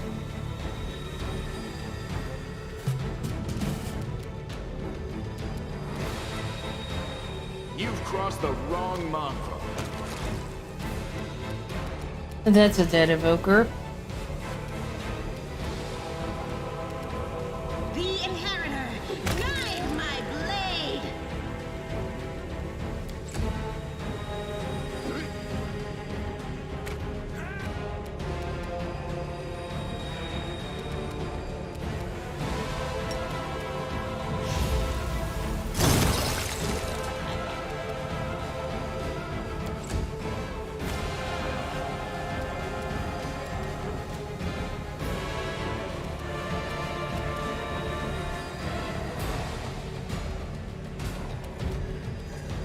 You are today's sacrifice!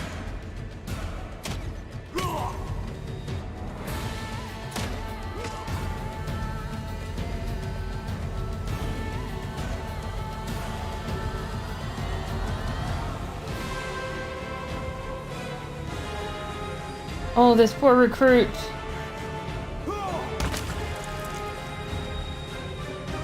He's alone against those two. Let's help him out. You won't survive me.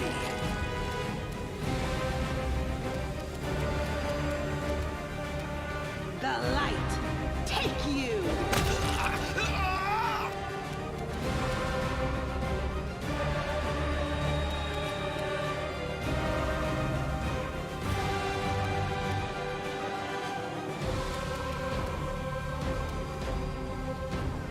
Aha!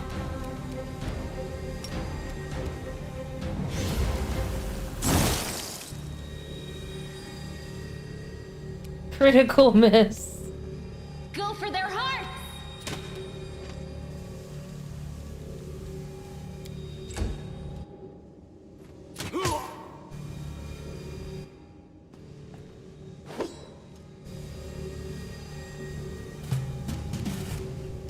Endure this!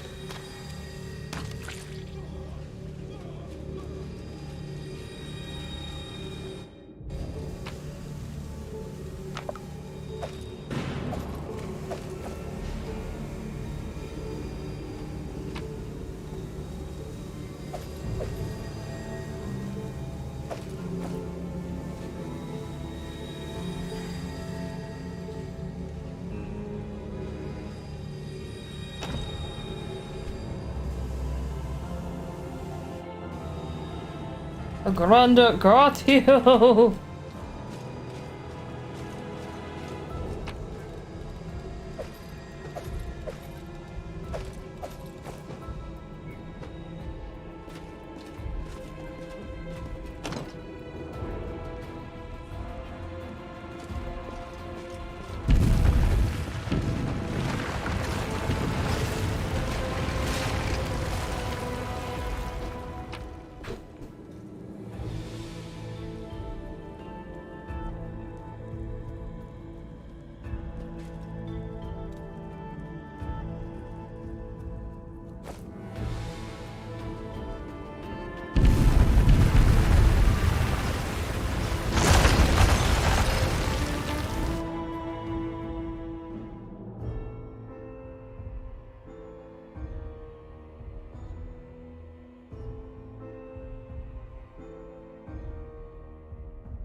What's this?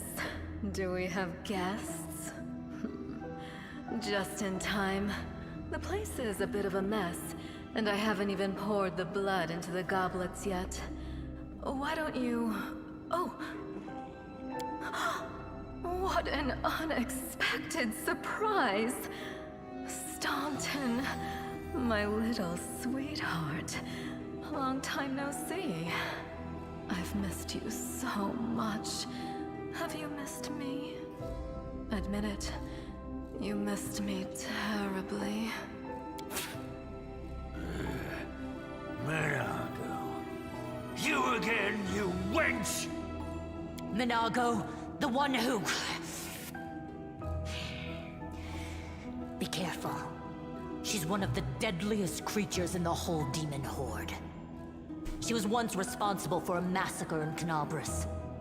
She must be back to finish what she started. Staunton, do you know this woman? Does he know me? Staunton, darling. Tell them all how close we were. That wench? She's the one who led me astray. She's the reason my life has gone to the abyss.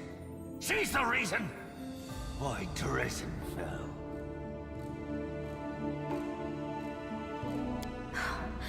Oh my, like butter wouldn't melt. What I remember is how eagerly you would run to our trysts, how you begged to see me again, how you promised you'd do anything I asked. By your own free will, you said this. And now you claim that Drezen fell because of me. No, my dear. That was entirely your own doing. I'll beat your lying lips into your filthy throat! Now, Staunton, don't say things like that. Not about these lips, the ones you kissed so sweetly. Staunton, dearest, don't you love me anymore? Remember how good we were together? I was so hoping that we could patch things up. I'll kill you! Ah!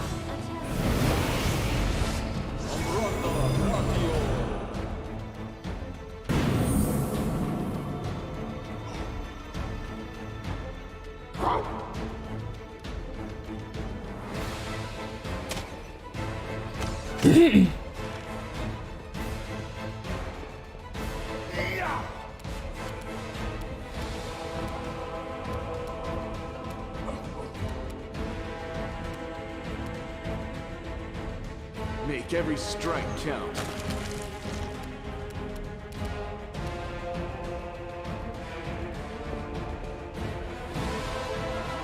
Oh! Forgot the dretch is there.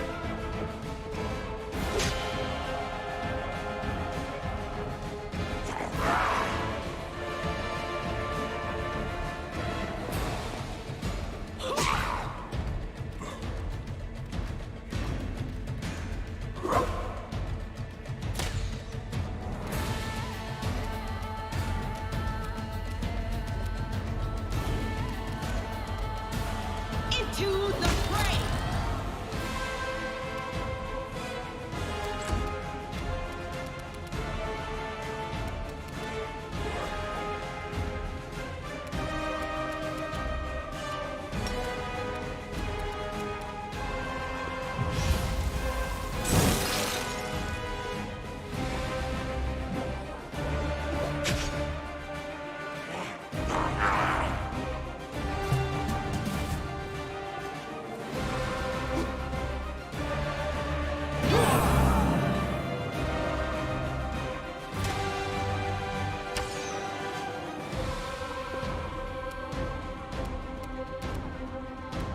It looks like the Discari cultists. You've crossed the wrong mongrel. There we go. Let's see. Oh. Swap to her rapier. I'll cut you wide open.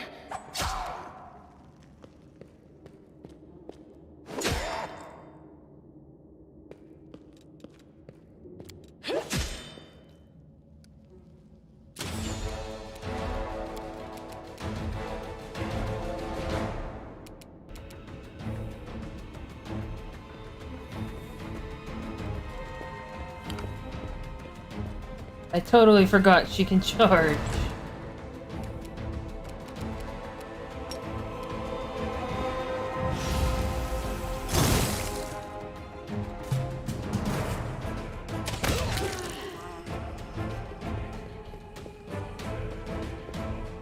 What happened there?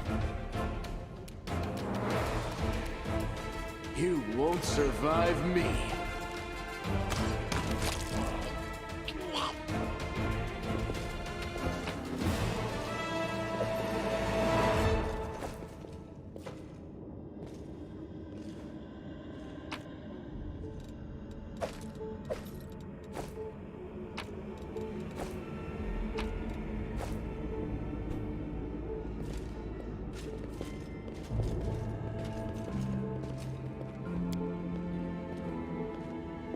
The mongrel did it.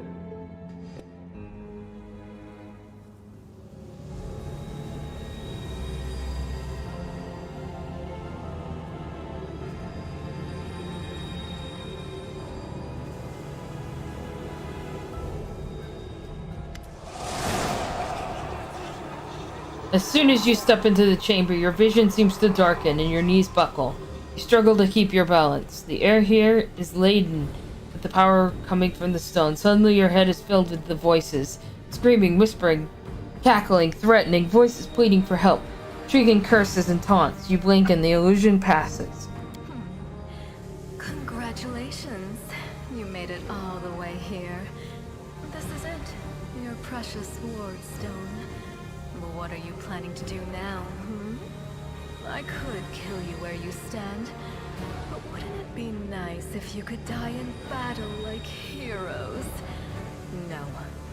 I want you to die in despair, scrabbling around like rats in the blighted ruins of your city, blind and broken, your flesh scabbed and seeping, and every moment knowing precisely what was done to you. Sounds terrifying. Except that's how we've been living for generations. There isn't a soul that can resist the temptations of the abyss. Even a stone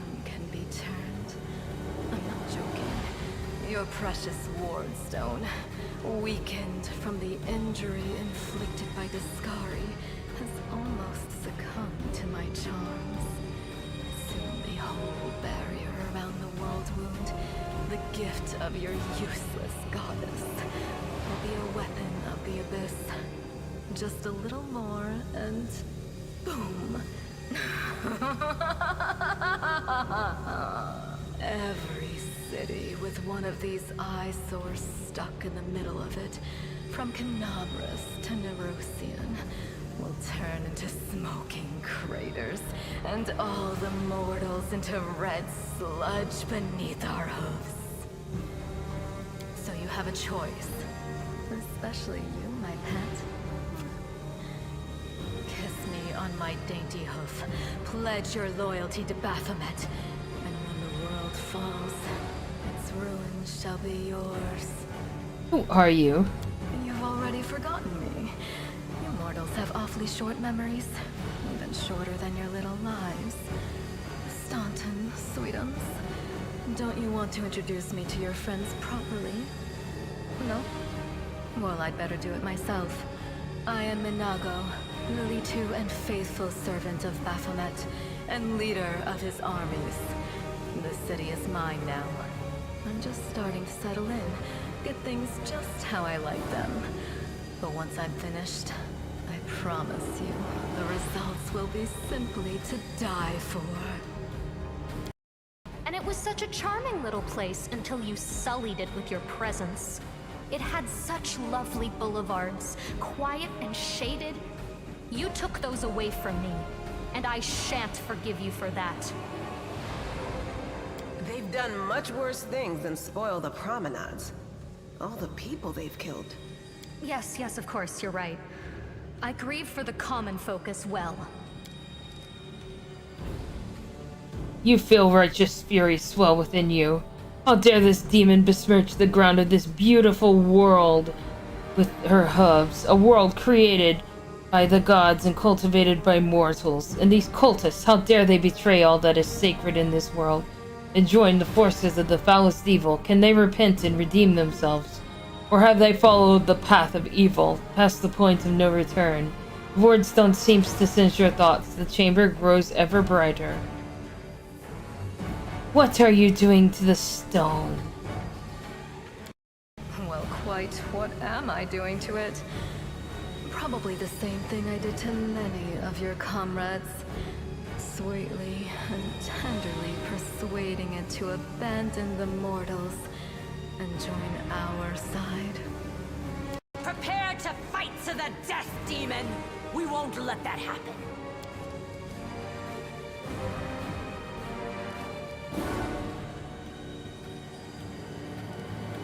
Your victory celebrations are a little premature, demon.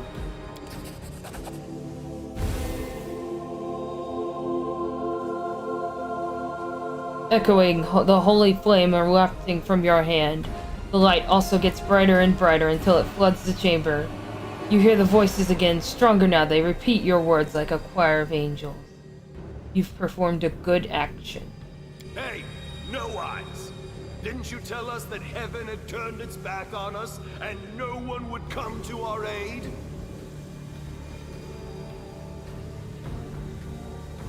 Don't listen to her. The fiend wants us to lose all hope. She won't succeed. I'm done with this shit! I only followed this hoofed menace because I thought the Crusaders had it, and there was no other way to protect my family. But now I see that there is hope. I won't bow before these heinous idols ever again. If they kill me, at least I'll die a decent death. Yes! Return to our side, friends! Have courage! We will welcome you back. And heaven never abandoned you, no matter what this deceiver told you. Turncoat, I'll cut out your heart. We'll see how tough you really are.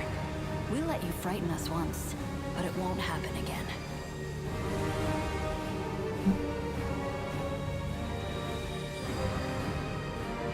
Their life ends here.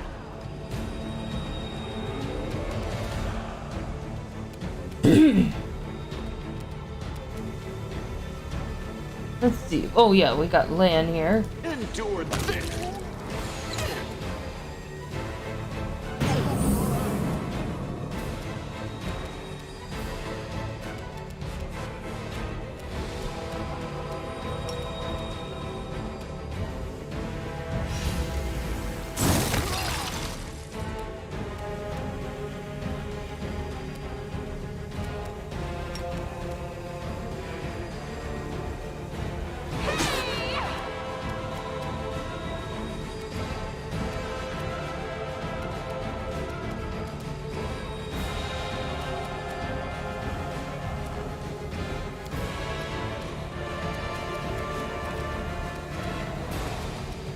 The spirits demand your blood.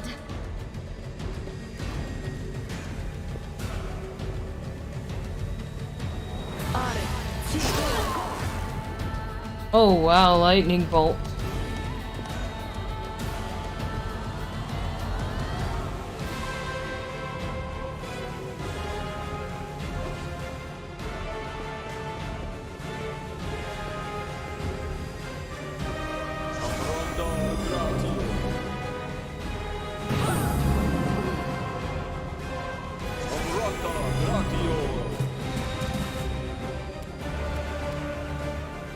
Make every strike count.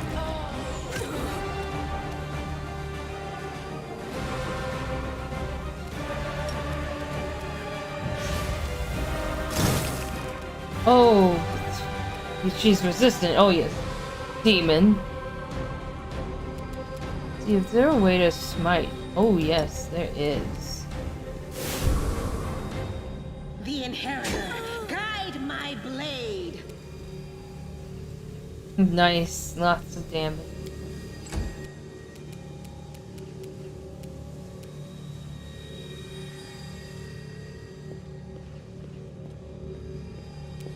You are today's sacrifice!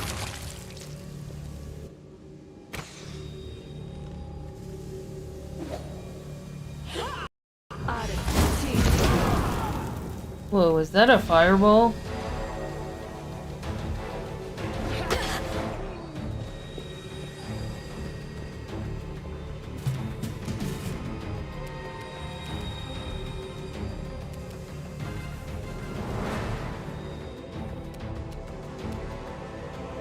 You've crossed the wrong mountain.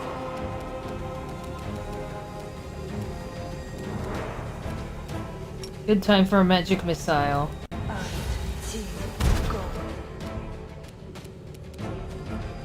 Oh, she has spell resistance. The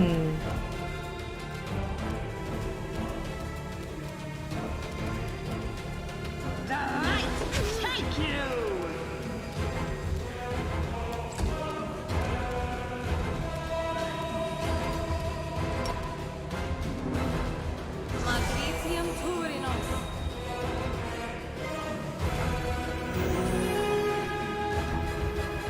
Oh, that was meant to go to our paladin.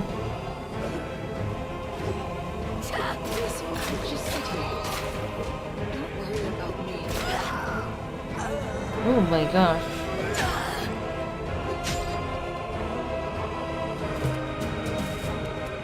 You won't survive me.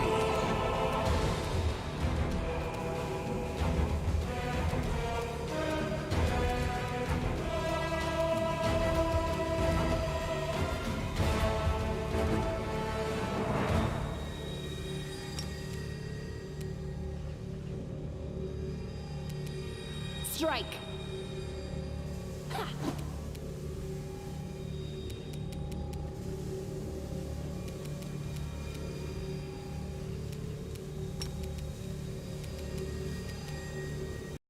Matricium Turinos.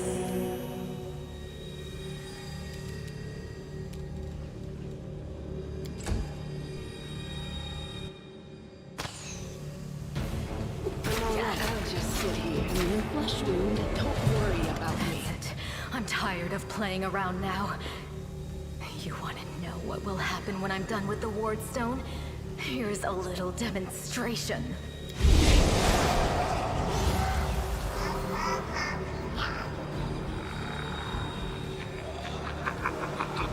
The demoness whispers a spell and a wave of darkness sweeps through the chamber. Your companions wince in pain, but there's nothing compared to what you feel. Thousands of voices once again burst into your mind, drowning out you in their moans and screams and sobs. Pain rocks through your skull. Your evil won't stop a righteous army. Iomade is with us! Yes, yes. Keep telling yourself that. The roar of voices blends into an unbearable wall of screaming. Your vision goes dark.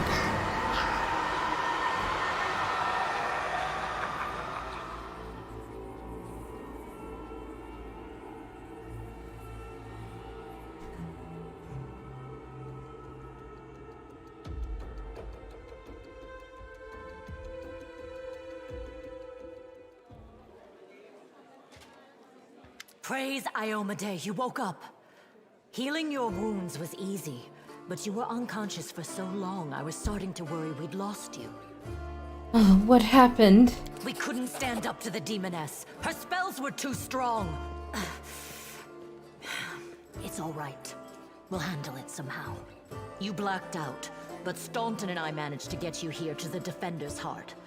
It used to be a tavern, but now it's our headquarters. We're gathering our forces here, and we're preparing to strike back. What is the situation in the city?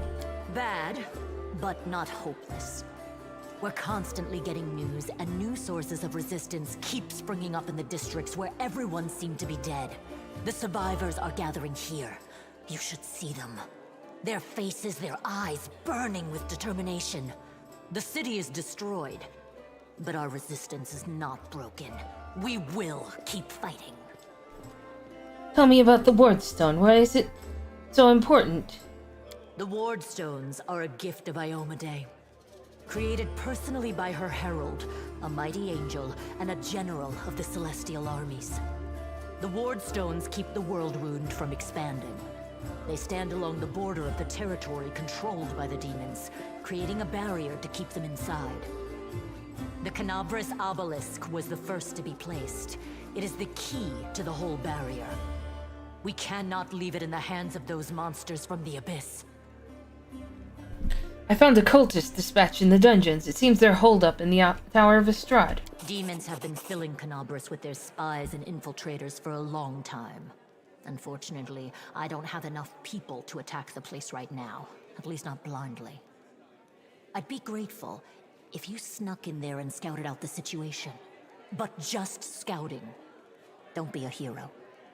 What do you plan to do next? You heard what the demon said. They're going to desecrate the Wardstone and blow up the whole barrier around the World Wound. That would be an even worse disaster than the World Wound's expansion before the Second Crusade. Not only Canabras, but every city with a Wardstone will be destroyed, including the capital. We can't allow that no matter what. We will retake it, even destroy it if we must. Iomade's gift must not become a weapon of the Abyss. Can I help you in any way? First of all, we need to decide what to do with the stone once we get it. What I'm about to say is classified. A traveler came to the city recently.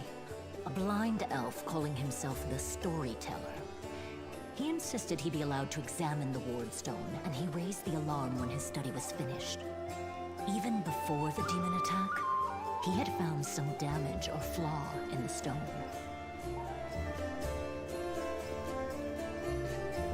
Prelate Hulrune dismissed his words as nonsense, borderline blasphemy. But between you and me, the Prelate's opinion isn't worth much. I think the Storyteller knew what he was talking about. We could use his advice right now, if only we knew where he was. I remember the Storyteller spent a lot of time talking to Staunton, a dwarf from my unit. You saw him during the demon attack. The elf asked him about the history of the Crusades. Maybe the Storyteller told Staunton something about where we could find him if anything happened. There's another problem. After the attack, the demons began to gather their forces at the Grey Garrison. It'll be even harder to take them with a head-on assault. But I once heard soldiers talking about a secret entrance to the garrison. Trouble is, I have no idea where to look for it. While you explore the city, please keep your eyes open, in case you find something we can use. And one last thing. The Eagle Watch has lost a lot of soldiers recently. Some were killed, but others simply haven't been seen since the attack. In the chaos that is now Canabris, it's next to impossible to confirm anything for sure. One of the missing fighters is Janna Aldori, a new recruit in the Watch. She got along well with Sela, and she often went drinking with her. I honestly thought Sela and Janna had died together. But now Sela's returned with you, and there's no sign of Janna. If you learn anything of her whereabouts when you're out in the city, please report back. Everything is clear. May the goddess help you. We're still fighting, which means that Canabris still hasn't fallen. If you come across any groups in the city that can fight, send them here to the Defender's Heart. We'll need every fighter we can muster for the final assault. Yes, one more thing. If you're in the area, check out this address. It's our house. Mine and Anevia's. Well, it was our house. If the building is still standing, open the hidden compartment in the kitchen. It's filled with supplies for a rainy day. You can take whatever you find. You have more need of it.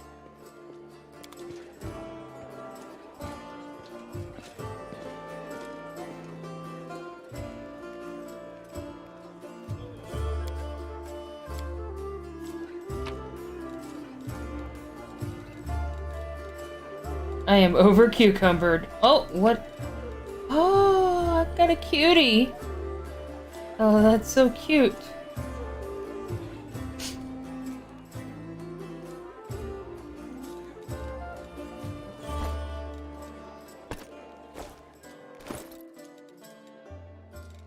I'll get the kitty back when once I deal with,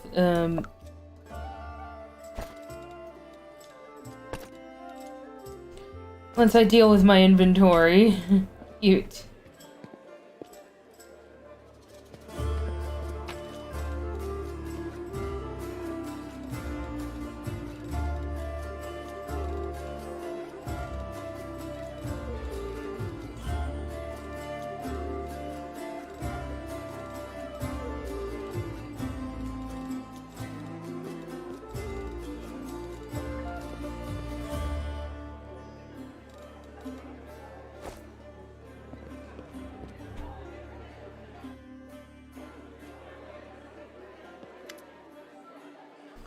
Hey, wait, man, mind if I bend your ear about something? Anevia's outside your door, leaning casually against the shelf. So, here's the first, the most important thing. Beth gave you a crucial mission, I get that. And I know you'll get the job done, I saw you in action, but here's the rub. By sending you out on an errand, we're weakening our defenses here. If they come back at us while you're gone, I don't know if we'll be able to fight them off. Everything seems clear so far. See, everything seems clear so far. What else do you wish to discuss? So, the rift that damn beetle left with its scythe? Yeah, well, it cut the city into two and it's kind of difficult to get across. My scouts tell me there's a halfway decent place to set up a crossing in Market Square. Not that any of them tried to make sure. If you got a mind to go across, and I think you're gonna have to eventually, you might want to give the square once over. You want me to stay here and guard the tavern? You? What? No, your task is far too important. You can't just hole up here all cozy-like, waiting for the demons to knock on the door. We need to take the fight to them. If those freaks try to make a move on this place, Beth will send a runner to get you. If that happens, you leg it back here. Alright? Because if you don't, you'll be coming back to an ash pile. Got it? When do you think the demons will attack next? Your guess is as good as mine. It might not be here. They could attack the whole damn city. Those vermin know they've lost the upper hand, and we're going to push them back hard. If things kick off here, you should know that after they attack, some things could be changed beyond recognition. If you got any business that needs taken care of, you better do it soon. Thank you for the warning. See you later. Watch yourself out there.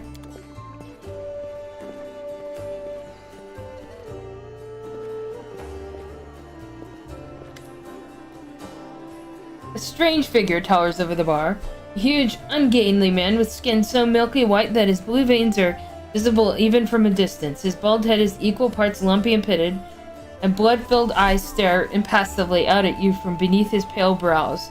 The glass in the albino's large, clumsy hands looks dangerously delicate, as if one twitch of those callous fingers would be enough to crush it. A gold medallion engraved with a tankard gleams around his neck. What'll it be? Show me what you have. Excellent.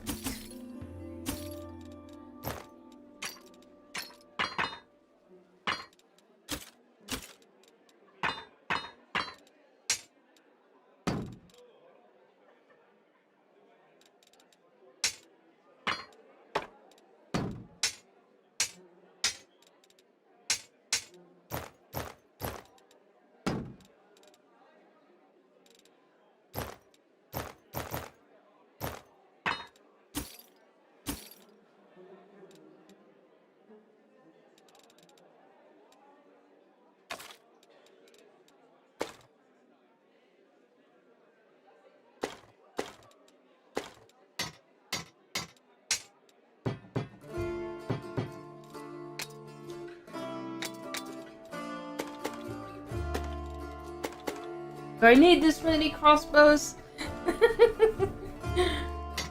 How many glaives is that? That's funny. I am a dragon hoarding gold here.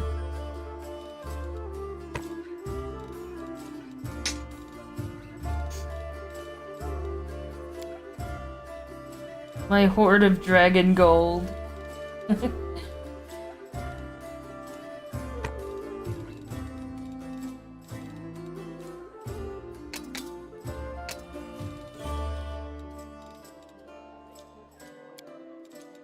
Cucumber hoard.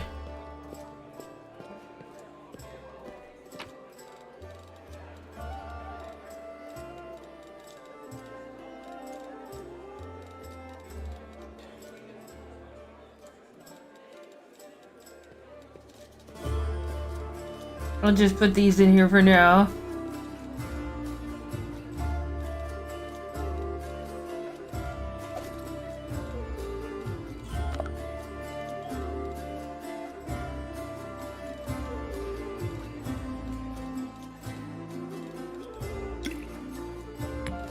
That's a beautiful inventory. Then Waffle sad. It's so empty. I will take these scrolls and I will use them.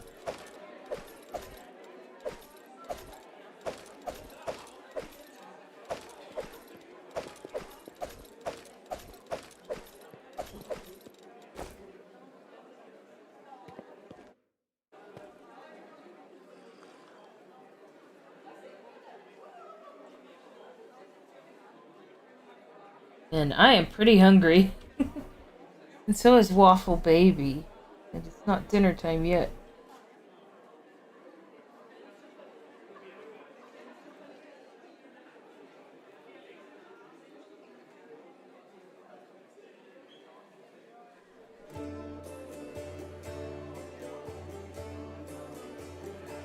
I'm gonna have a quick applesauce, so I will be right back.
Okay, I'm back.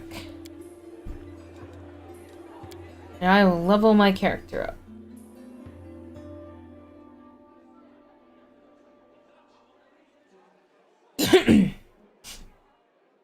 Level 3.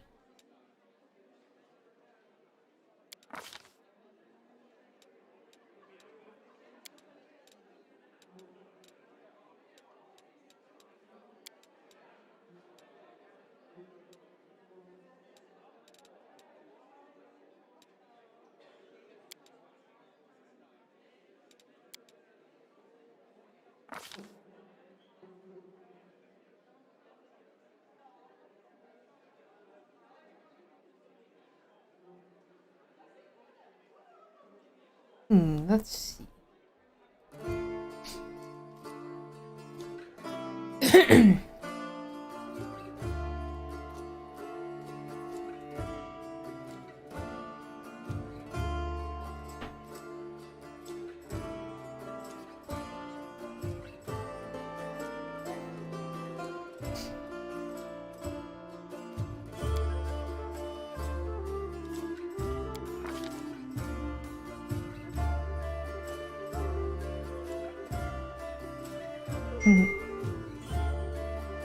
Oh, that is a text from my mom.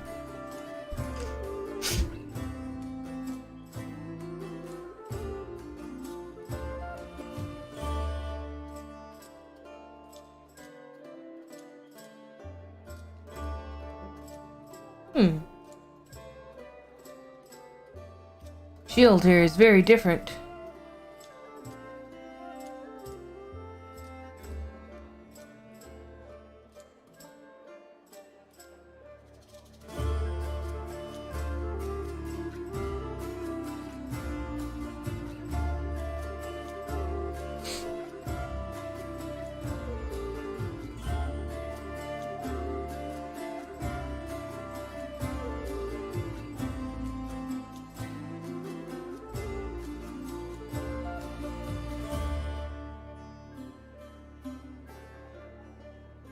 Is this a cantrip? Oh, it's not a cantrip on here.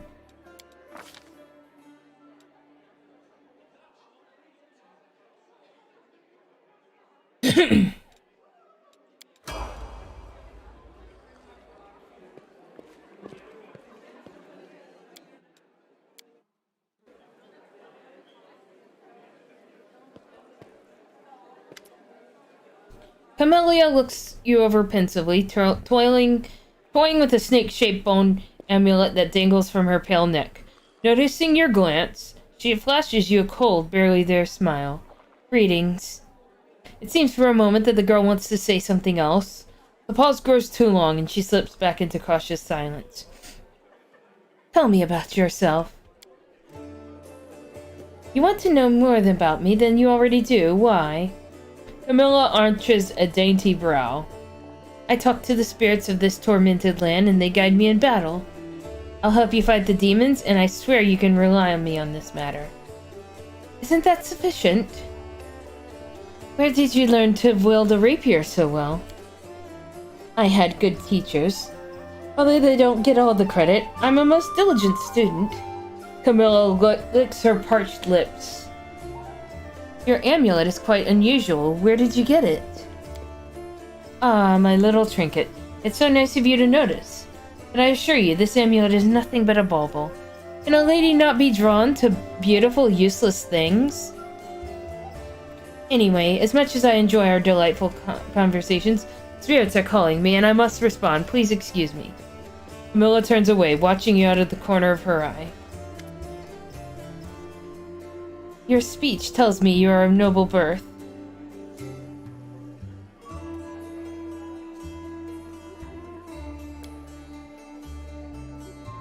Camilla laughs her practiced musical laugh as she watches you from under lowered lashes. You're most insightful, a fine quality to have. Her laughter ends, and unspoken words hang in the silence.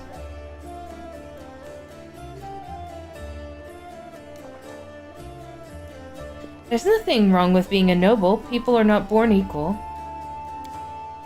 I wouldn't have pegged you as a philosopher.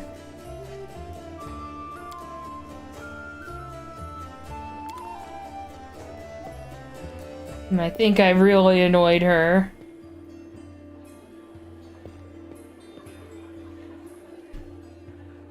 I do what I must.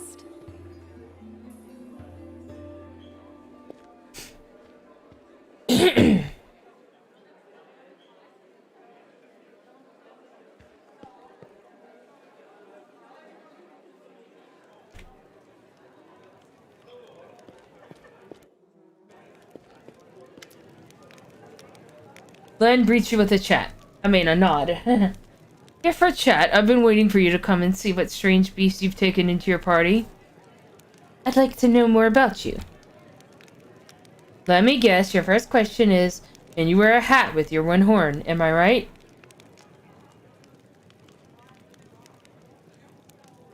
You speak common much better than the rest of your tribe. Funnily enough, common isn't all that common underground, Lan says. Your observation is correct. I used to live on the surface with my parents for a while and had a chance to learn a couple of things. The language and the fact that every peasant who sees my scaly mug screams, "Demon!" and runs away. I don't know if you're interested, but my mom wasn't from an underground tribe. She was a smuggler, the kind that used the dungeons of Canabras to secretly move and store goods. One time, two gangs couldn't agree on how to share a prime cut, got into a fight, and the winners threw the losers down the hole, dead and living alike. My dad went to check if the corpses had anything useful in them, and he found a girl from the surface, barely clinging to life. An incredible feeling sparked between them. Or maybe the girl just like men with scales and a cat nose. That must be it. One way or another, he got her back on her feet, and he later even left his home cave. She left her smuggling behind, and they began an honest life together. That's the delightful story of how old Lan came into this world. Next chapter, however, my family and I never stayed in one place for long. We lived sometimes on the surface, sometimes underground. We couldn't find a place to call home. Living in the caves is hard on my mom. And my dad's appearance raised too many questions in Mendev. They're at war against the demons, after all. In the end, my parents decided to stop making each other miserable and separated. My father and I returned to our tribe. I think the peasants screaming demon had something to do with it.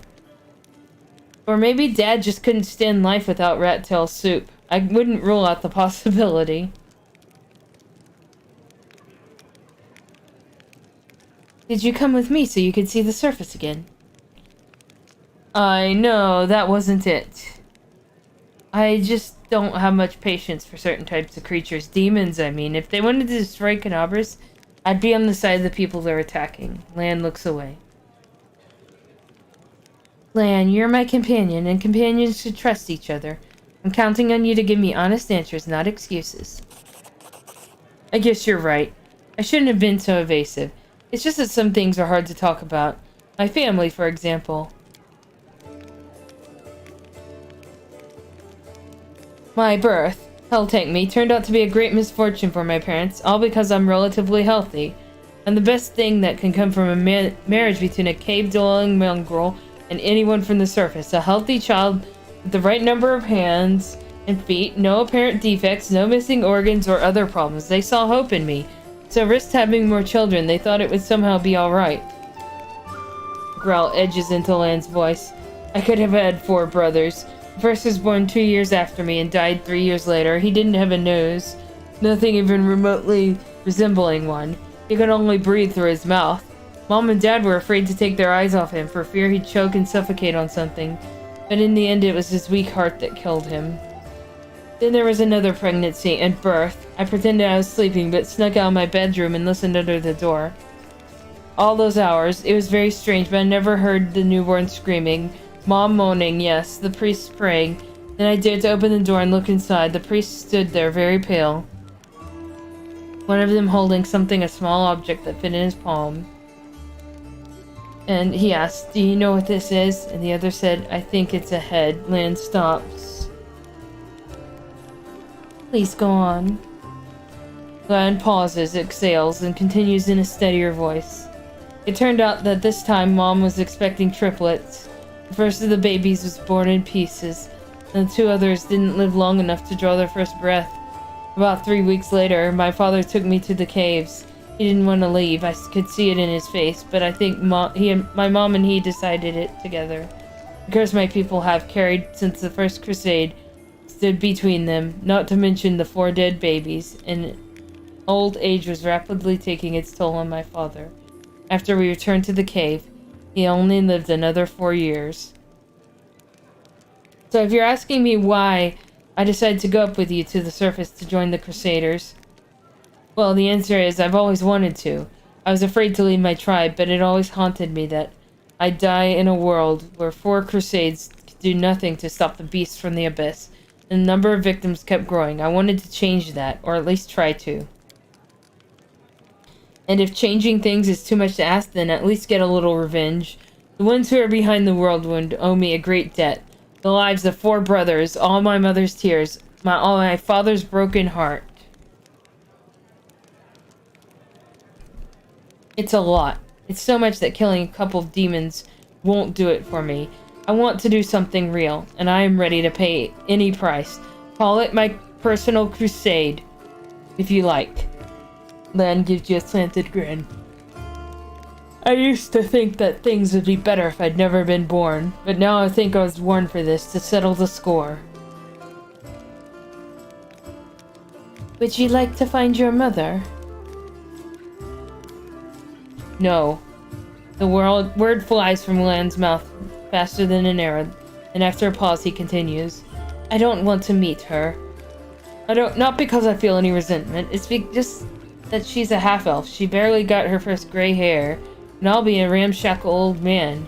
She's buried enough children. There's no need to make her witness the death of another one. I hope you can understand. Why didn't you up and join the Crusaders before? I couldn't just abandon my tribe. I'm their best hunter. They'll have it much harder without me.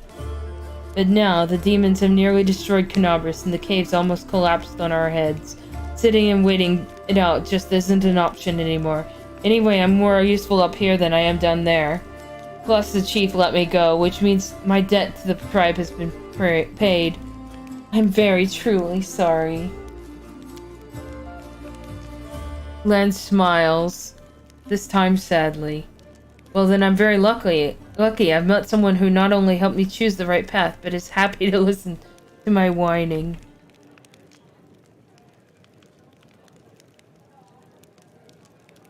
Your parents' love didn't truly survive. Didn't survive hardship, but that doesn't mean the same thing will happen to you.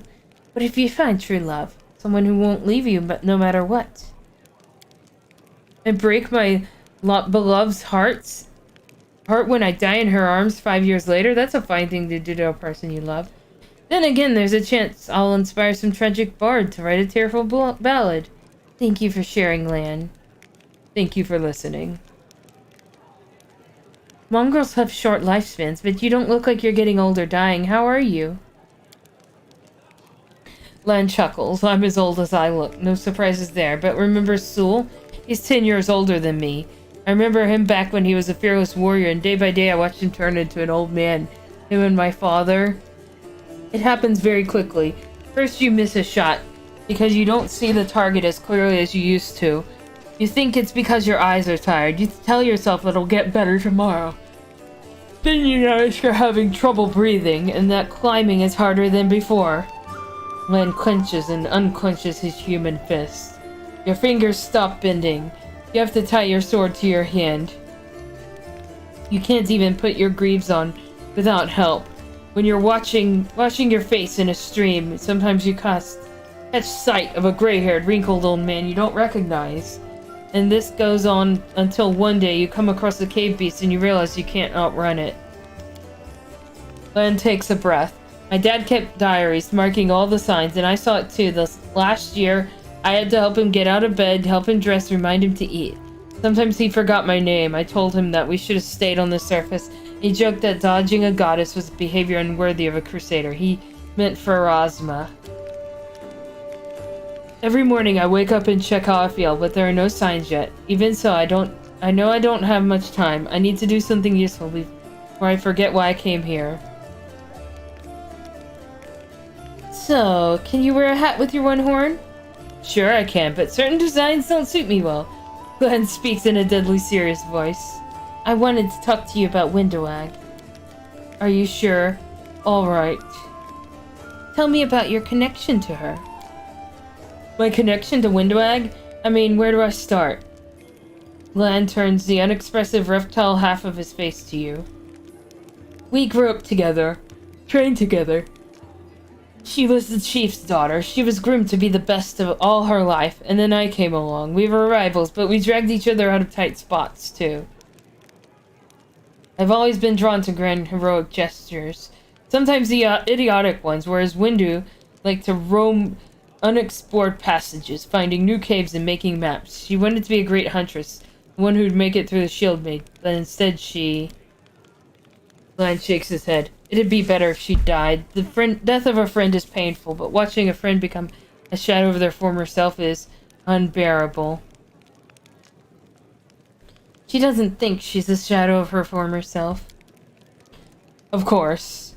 She thinks she did everything right, because the second she starts to doubt herself, she'll have to face the truth. To admit she's just a cannibal that demons use as they wish. Len's frown looks almost like a wince. She wants to get stronger and stronger, but for what? I'll never understand what drives her. Are you just friends, or is there more than that? Wow, you really don't pull your punches, do you? Lan exhales loudly. There was a time when I asked myself the same question. Windowag knew me better than anyone. She understood me better than anyone. She was the first girl I ever, but we never loved each other. Maybe I could have grown to love her, but it always seemed like she never understood what love was. Maybe she just wasn't capable of those feelings. Thanks.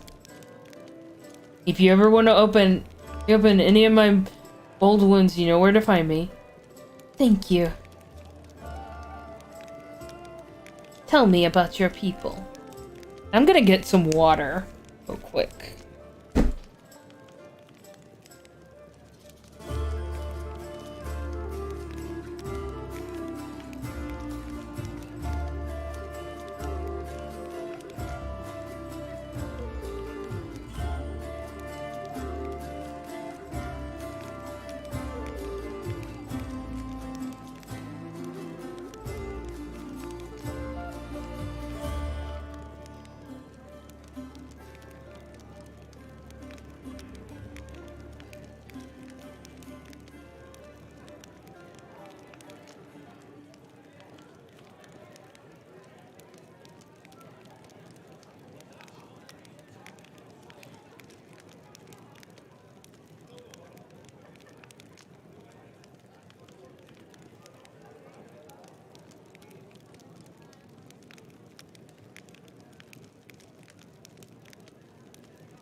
It's getting sleepy.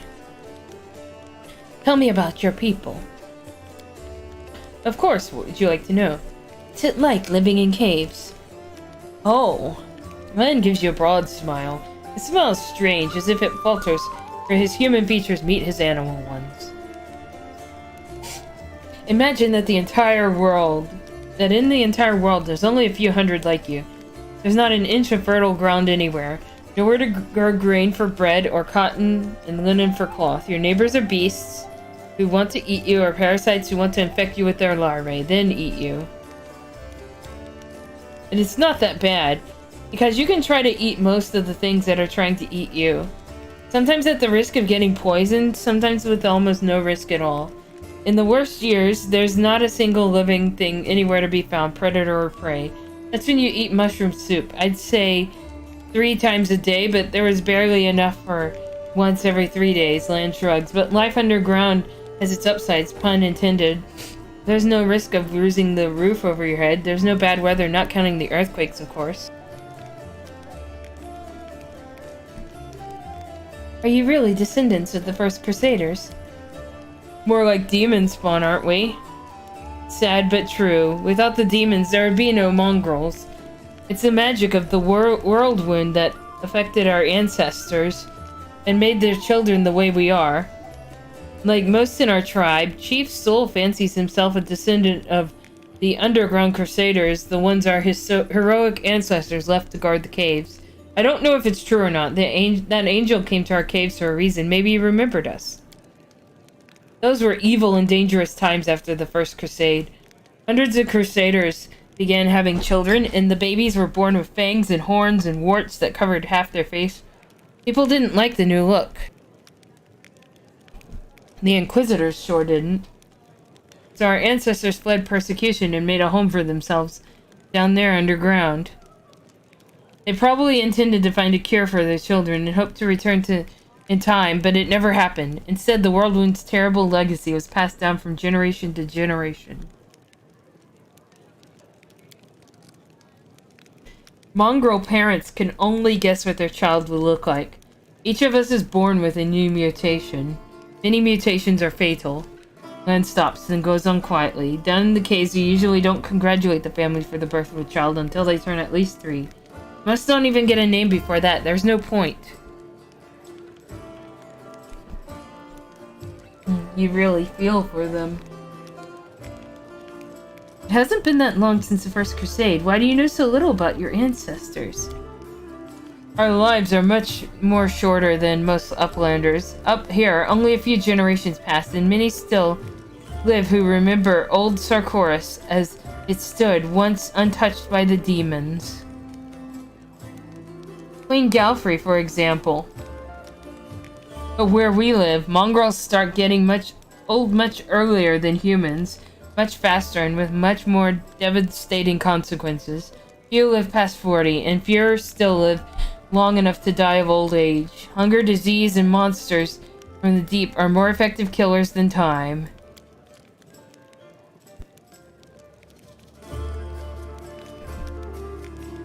Do you have a way to tell day and night? You can't see the sun in your caves. Each mongrel settlement has a big gong, which we treat like a relic. The gong keeper hits it twice a day to mark the beginning and the end, but this custom doesn't keep time very precisely. Every Mongol child has snuck up to the gong to strike it at the wrong time at least once, just out of pure mischief.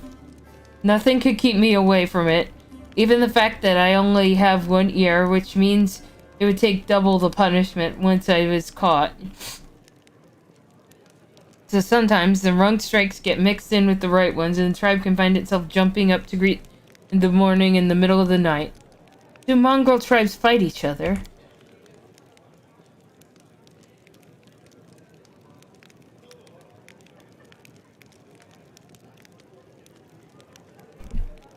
Sorry, I was muted. Hey, meow, sir. There were some skirmishes, and I've been forced to kill my kinfolk before, too. Lance speaks in a steady voice. Fights most often break out over food. We have laws in the caves, written and unwritten rules that we follow. We respect one another's right to live, but hunger, it can push a person over the edge.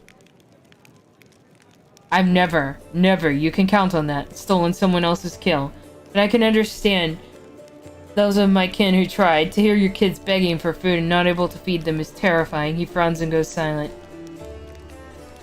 You're the only member of the Neatholm tribe to call your people mongrels. Why is that?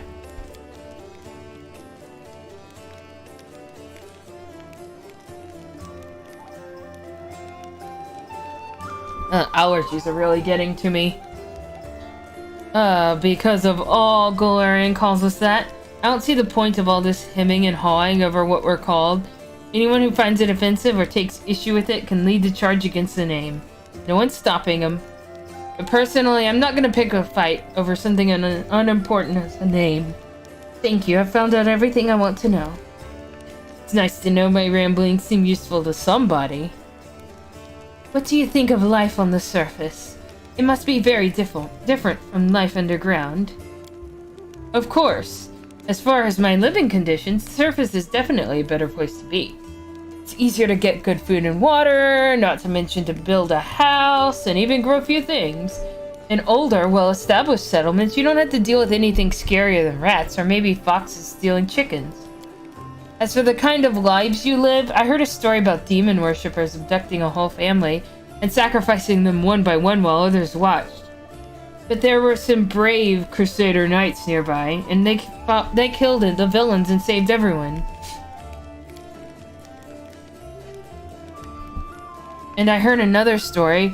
A young blacksmith lost his arm in a fire, couldn't work to feed his wife and baby. They tried their best and lived from hand to mouth, but they were still destitute. In the end, the desperate blacksmith robbed a traveler one night on the road. There were some brave Crusader knights nearby, and they caught the robber and threw him in prison. Not long after, his wife smothered their baby and hanged herself. Up here, the same person can proudly say he's protecting the innocent from demons, and then look the other way, while the same innocent starves just because they are born into a poor family. Queen Galfrey prolongs her life with sun orchard elixirs that cost enough to feed an entire city. Back in our caves, everyone is equally poor, and if one person starves, the whole tribe starves. We don't abandon our own in times of trouble. That's the power of a tribe. The laws of the surface are made so that some get everything and others get nothing. I might just be a naive fool from the caves, and I don't understand how it's possible to have so much more and share so much less. Anyway, look who I'm talking to. You must know life on the surface better than I do.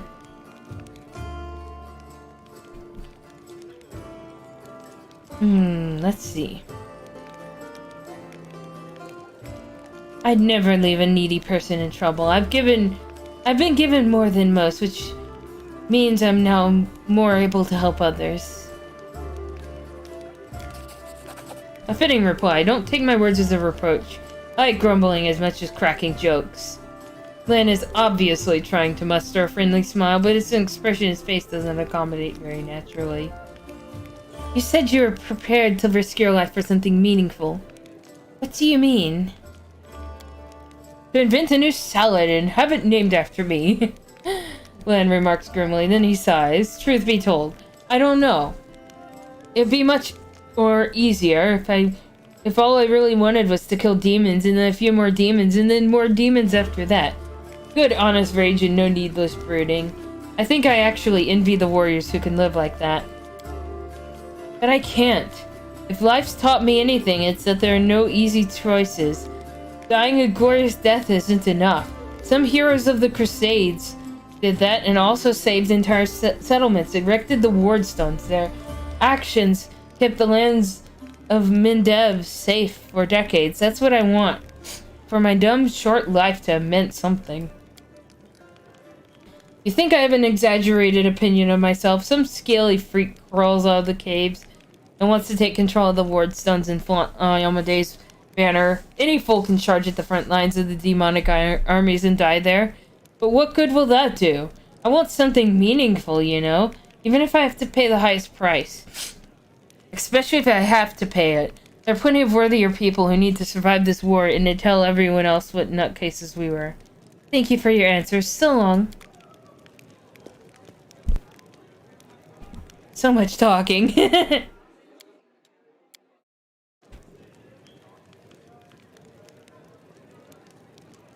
Oh, who is this? An imposing young Oread is surrounded by a crowd of crusaders who are hanging on to her every word. I hope this query illustrates the difference between the Jiska legionnaires from the last war and the crusaders. The perfection of form and spirit they were imbued with during creation turned them into parts of a well-balanced war machine, not a ragtag bunch of individuals, but a united whole. Now, tell me why I'm supposed to be impressed by your reckless assaults, where everyone is fighting for their ego and for the right to beat their peers to a swift but pointless heroic sacrifice. Some of the Crusaders grumble unhappily, but it is clear that they are captivated by the woman's words. The only exception is a scraggly and disheveled halfling monk whose puffy eyes give him away as a brawler and a troublemaker. He enthusiastically pushes forward and tries to engage, but none of his One of his friends swiftly jabs him in the back with an elbow, making the poor fellow catch his breath. Quietly listen to the discussion. One of the Crusaders angrily curls his fists and retorts with a burst of passion. If those gists of yours, or whatever, had come for us, we'd have their guts for garters. You think we'd never fought a mighty adversary before? The soldier's stern-faced facade cannot fully conceal his relish. He clearly plans to enjoy this confrontation.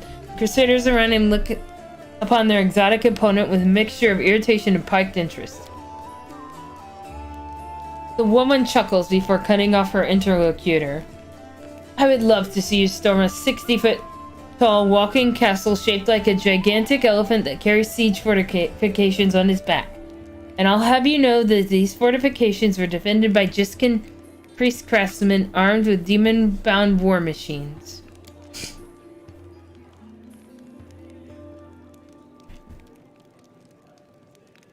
These allergies, though. They used to be the enemy. They use the enemies you cannot defeat as mindless weapons. The woman gives the people around her a triumphant look and adjusts her hair with pointed nonchalance. Her voice takes on a lecturer's tone.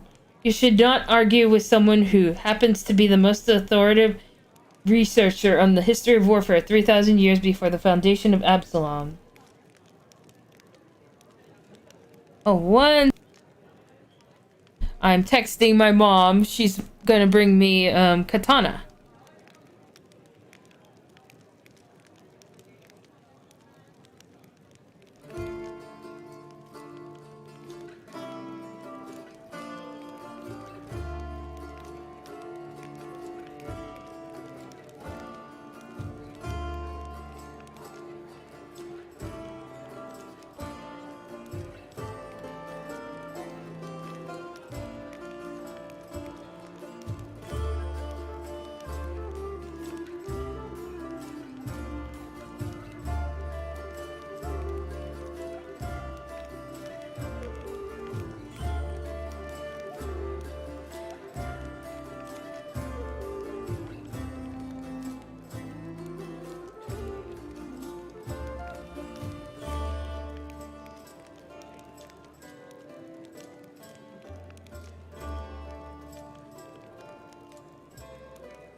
I'm ordering some katana.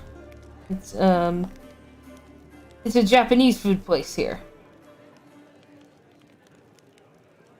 That's sushi. Don't want sushi. Wednesday special.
Let's see.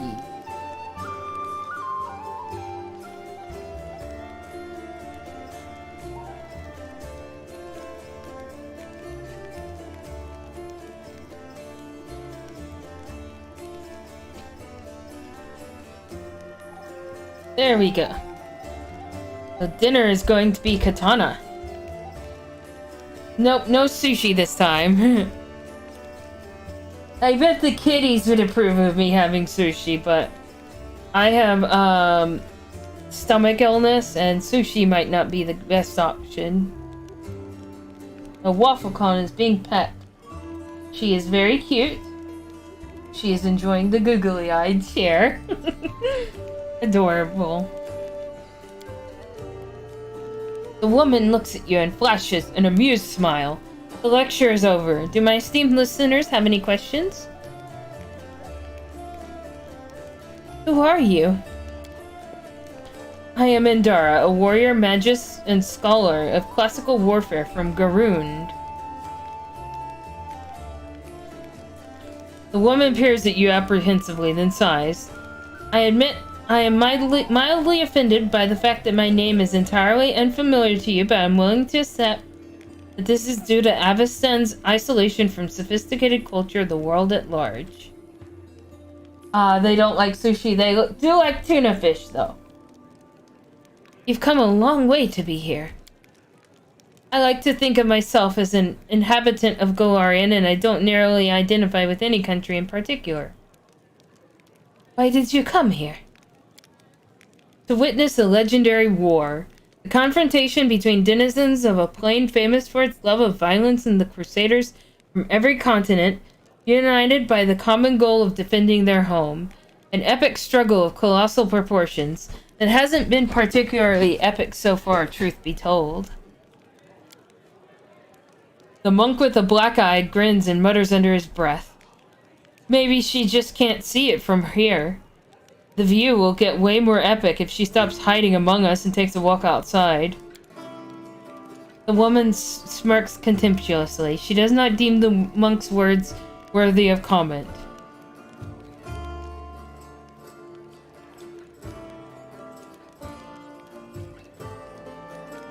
I won't comment on that. Hardly surprising. I've presented my take on this war in a clear and succinct manner. There's nothing to argue about.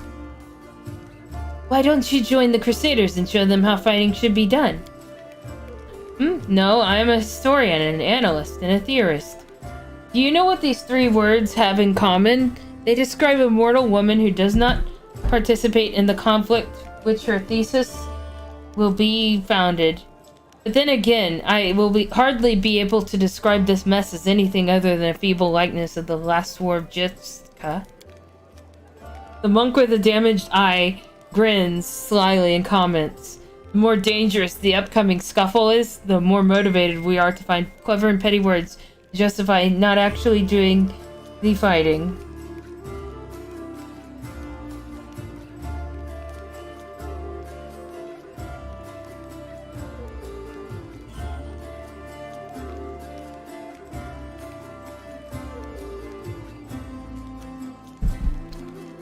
What is this last war you mentioned? The last war of Jiska, of course. A large-scale conflict that took place 3,000 years before the foundation of Absalom. It was a war against the Osirian pharaoh of Forgotten Plagues, the war that ended the legendary Jiska Imperium, an epic struggle that became the most vibrant page in military history. Alas, all conflicts that followed it were but a pale shadow, including the one I'm witnessing here. Oh, wow. I love Osirian, yeah. I've looked at like a bunch of the lore, and Osirian is like ancient Egypt in Golarion, which is the Pathfinder world. Why do you find the last war of Jiska so inspiring? Imagine legions of golems imbued with extraplanar spirits marching into battle. Imagine flying cities that swoop out of the clouds like terrifying monstrous birds of prey to drop forces on top of enemy castles. Picture mechanisms powered by captive and very angry demons and devils. Imagine standing in the warpath of the walking citadels, or having to cover your ears to block out the sound of cannons loaded with shrieking elementals.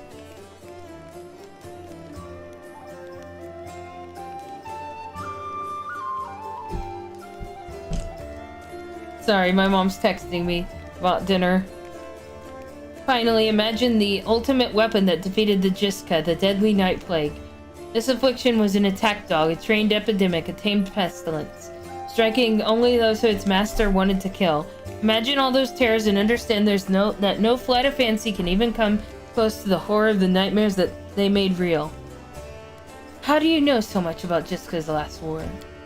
I can say without false modesty that there is no more authoritative researcher on Galarian when it comes to the history of warfare 3,000 years before the foundation of Absalom. I've dedicated my whole life to the subject. I've personally visited old battlefields and studied the most mysterious and forbidden archives containing chronicles of ancient wars, sometimes risking my life in the process. I saw a fallen sky city of the Shori Empire with my own eyes. I ripped out the control crystal from an exterminator-class combat golem that guarded a Jessica laboratory with my own hands.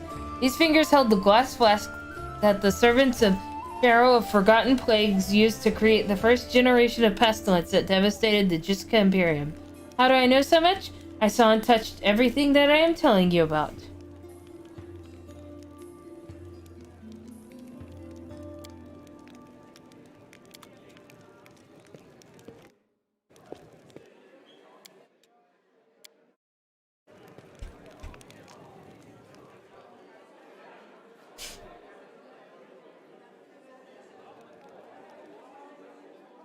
So much talking.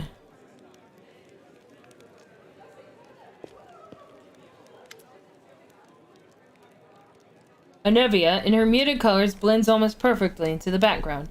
She appears relaxed, but her seemingly unfocused eyes are taking in everything around her, tracking and filtering potential threats. The only tell is the way she drums her fingers on her hips near her weapon sheath. She shows no sign of her injuries and confidently leans on her previously broken leg. She pretends to have noticed you, even though she watched you approach from afar. Oh hey, see how they patched me up? Now I can run, jump, and dance a jig if I feel like it. Are there any suspicious places in the city I should pay attention to? There were a couple spots I wanted to check out but didn't have time. If there really is a den of cultists there, it would be good if you could swoop in there and bust some heads. You don't even need a search warrant. Anevia shoots you a crooked smile.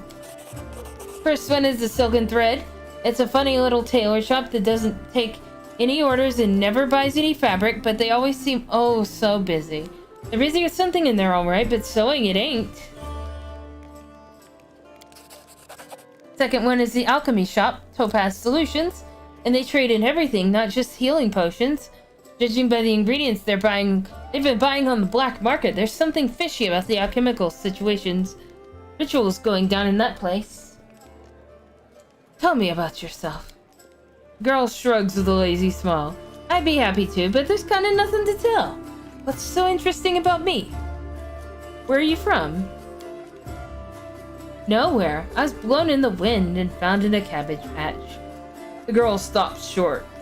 Sorry, that's an old habit of mine. I don't like blabbing about my past, but you saved my skin, so I guess I kind of owe it to you to not clown around, right? I'm from Nidal. And I wouldn't wish my homeland on my worst enemy. You've heard of the place, I'm sure. Ruled by monsters that aren't alive or dead, and the official religion is the cult of Zon Kuthan.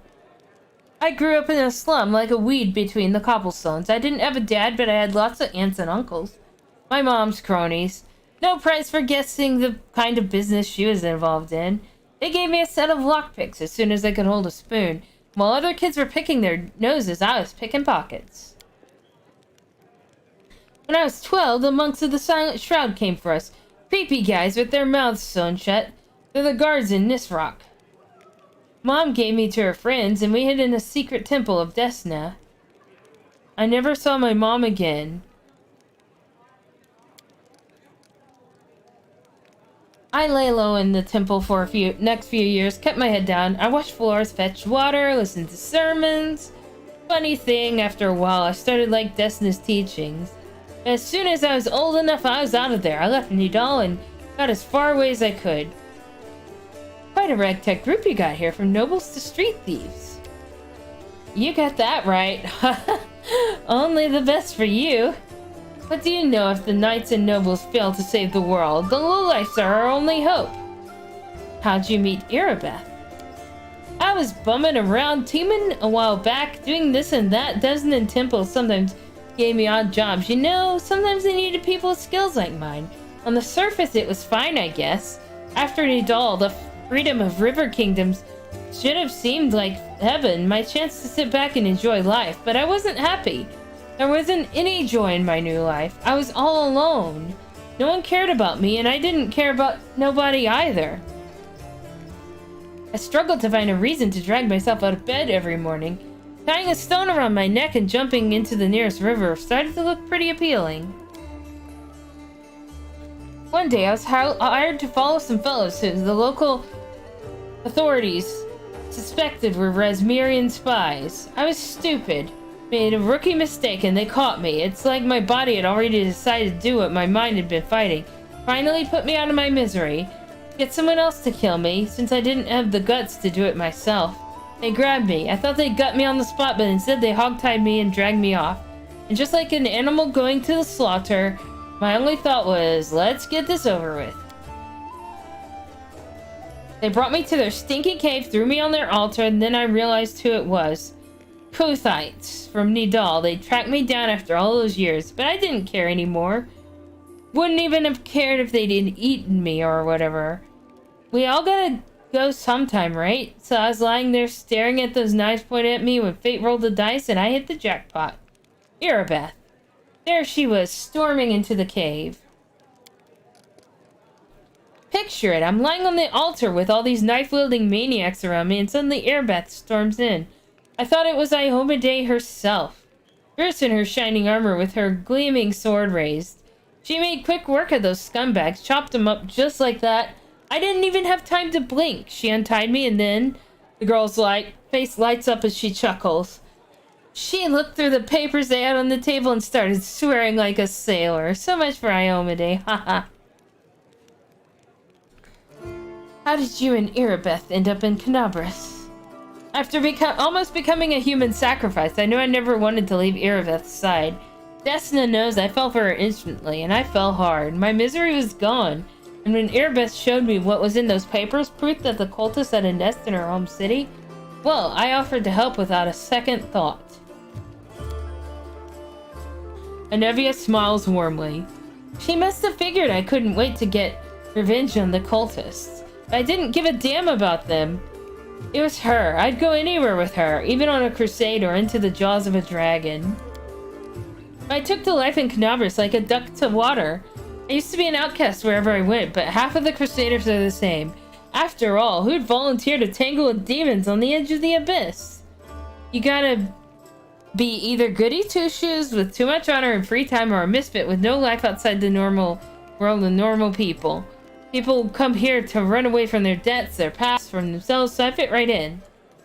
What's it like living with Erebeth?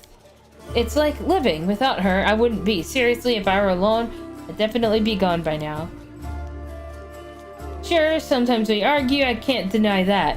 Sometimes we bang our fists on the table and yell so loud that the walls shake, but that's all about order business. But at home, well, I'll give you an example. I've kind of always wanted to move out of that broom closet we call a house and into somewhere cozier. It ain't like they take a vow of poverty at Eagle Watch, but every month, somehow most of our spare money is spent on Crusader business. Sure, I get mad about it, but it's part of why I love her so much.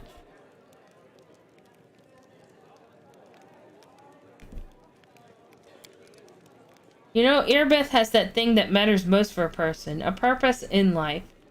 She's always got a reason for doing whatever she's doing.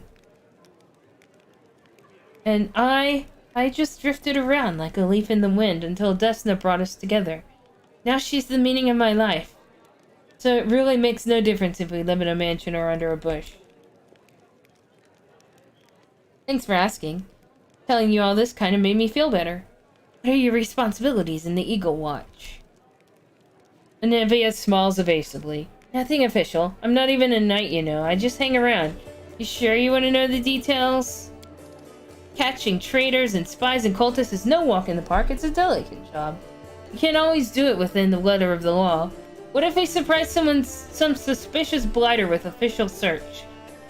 Everyone will know about it before long, starting with their cronies. Then again, sneaking into people's houses at night ain't exactly legal. Crusaders can't be doing stuff like that, can they? Well, not exactly at night. The girl trails off. I have to go. Alright, you watch yourself now. And with that, we are gonna end because my throat is about to give out on me. I have been voicing for so long.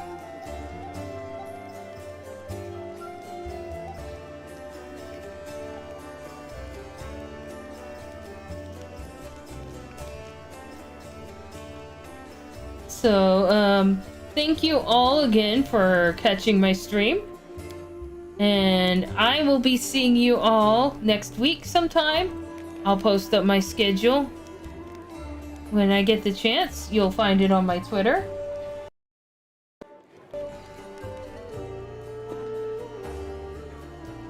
And if you need my links, they're on the video. So if you need like all my socials and stuff. I'll be back to, I'll do this on Tuesdays, most likely. Then Wednesday, I'll do The Witcher 2. Then Thursday, it's back to Thetis Thursday. But anyway, thank you all for watching, and I hope you have a fantastic day.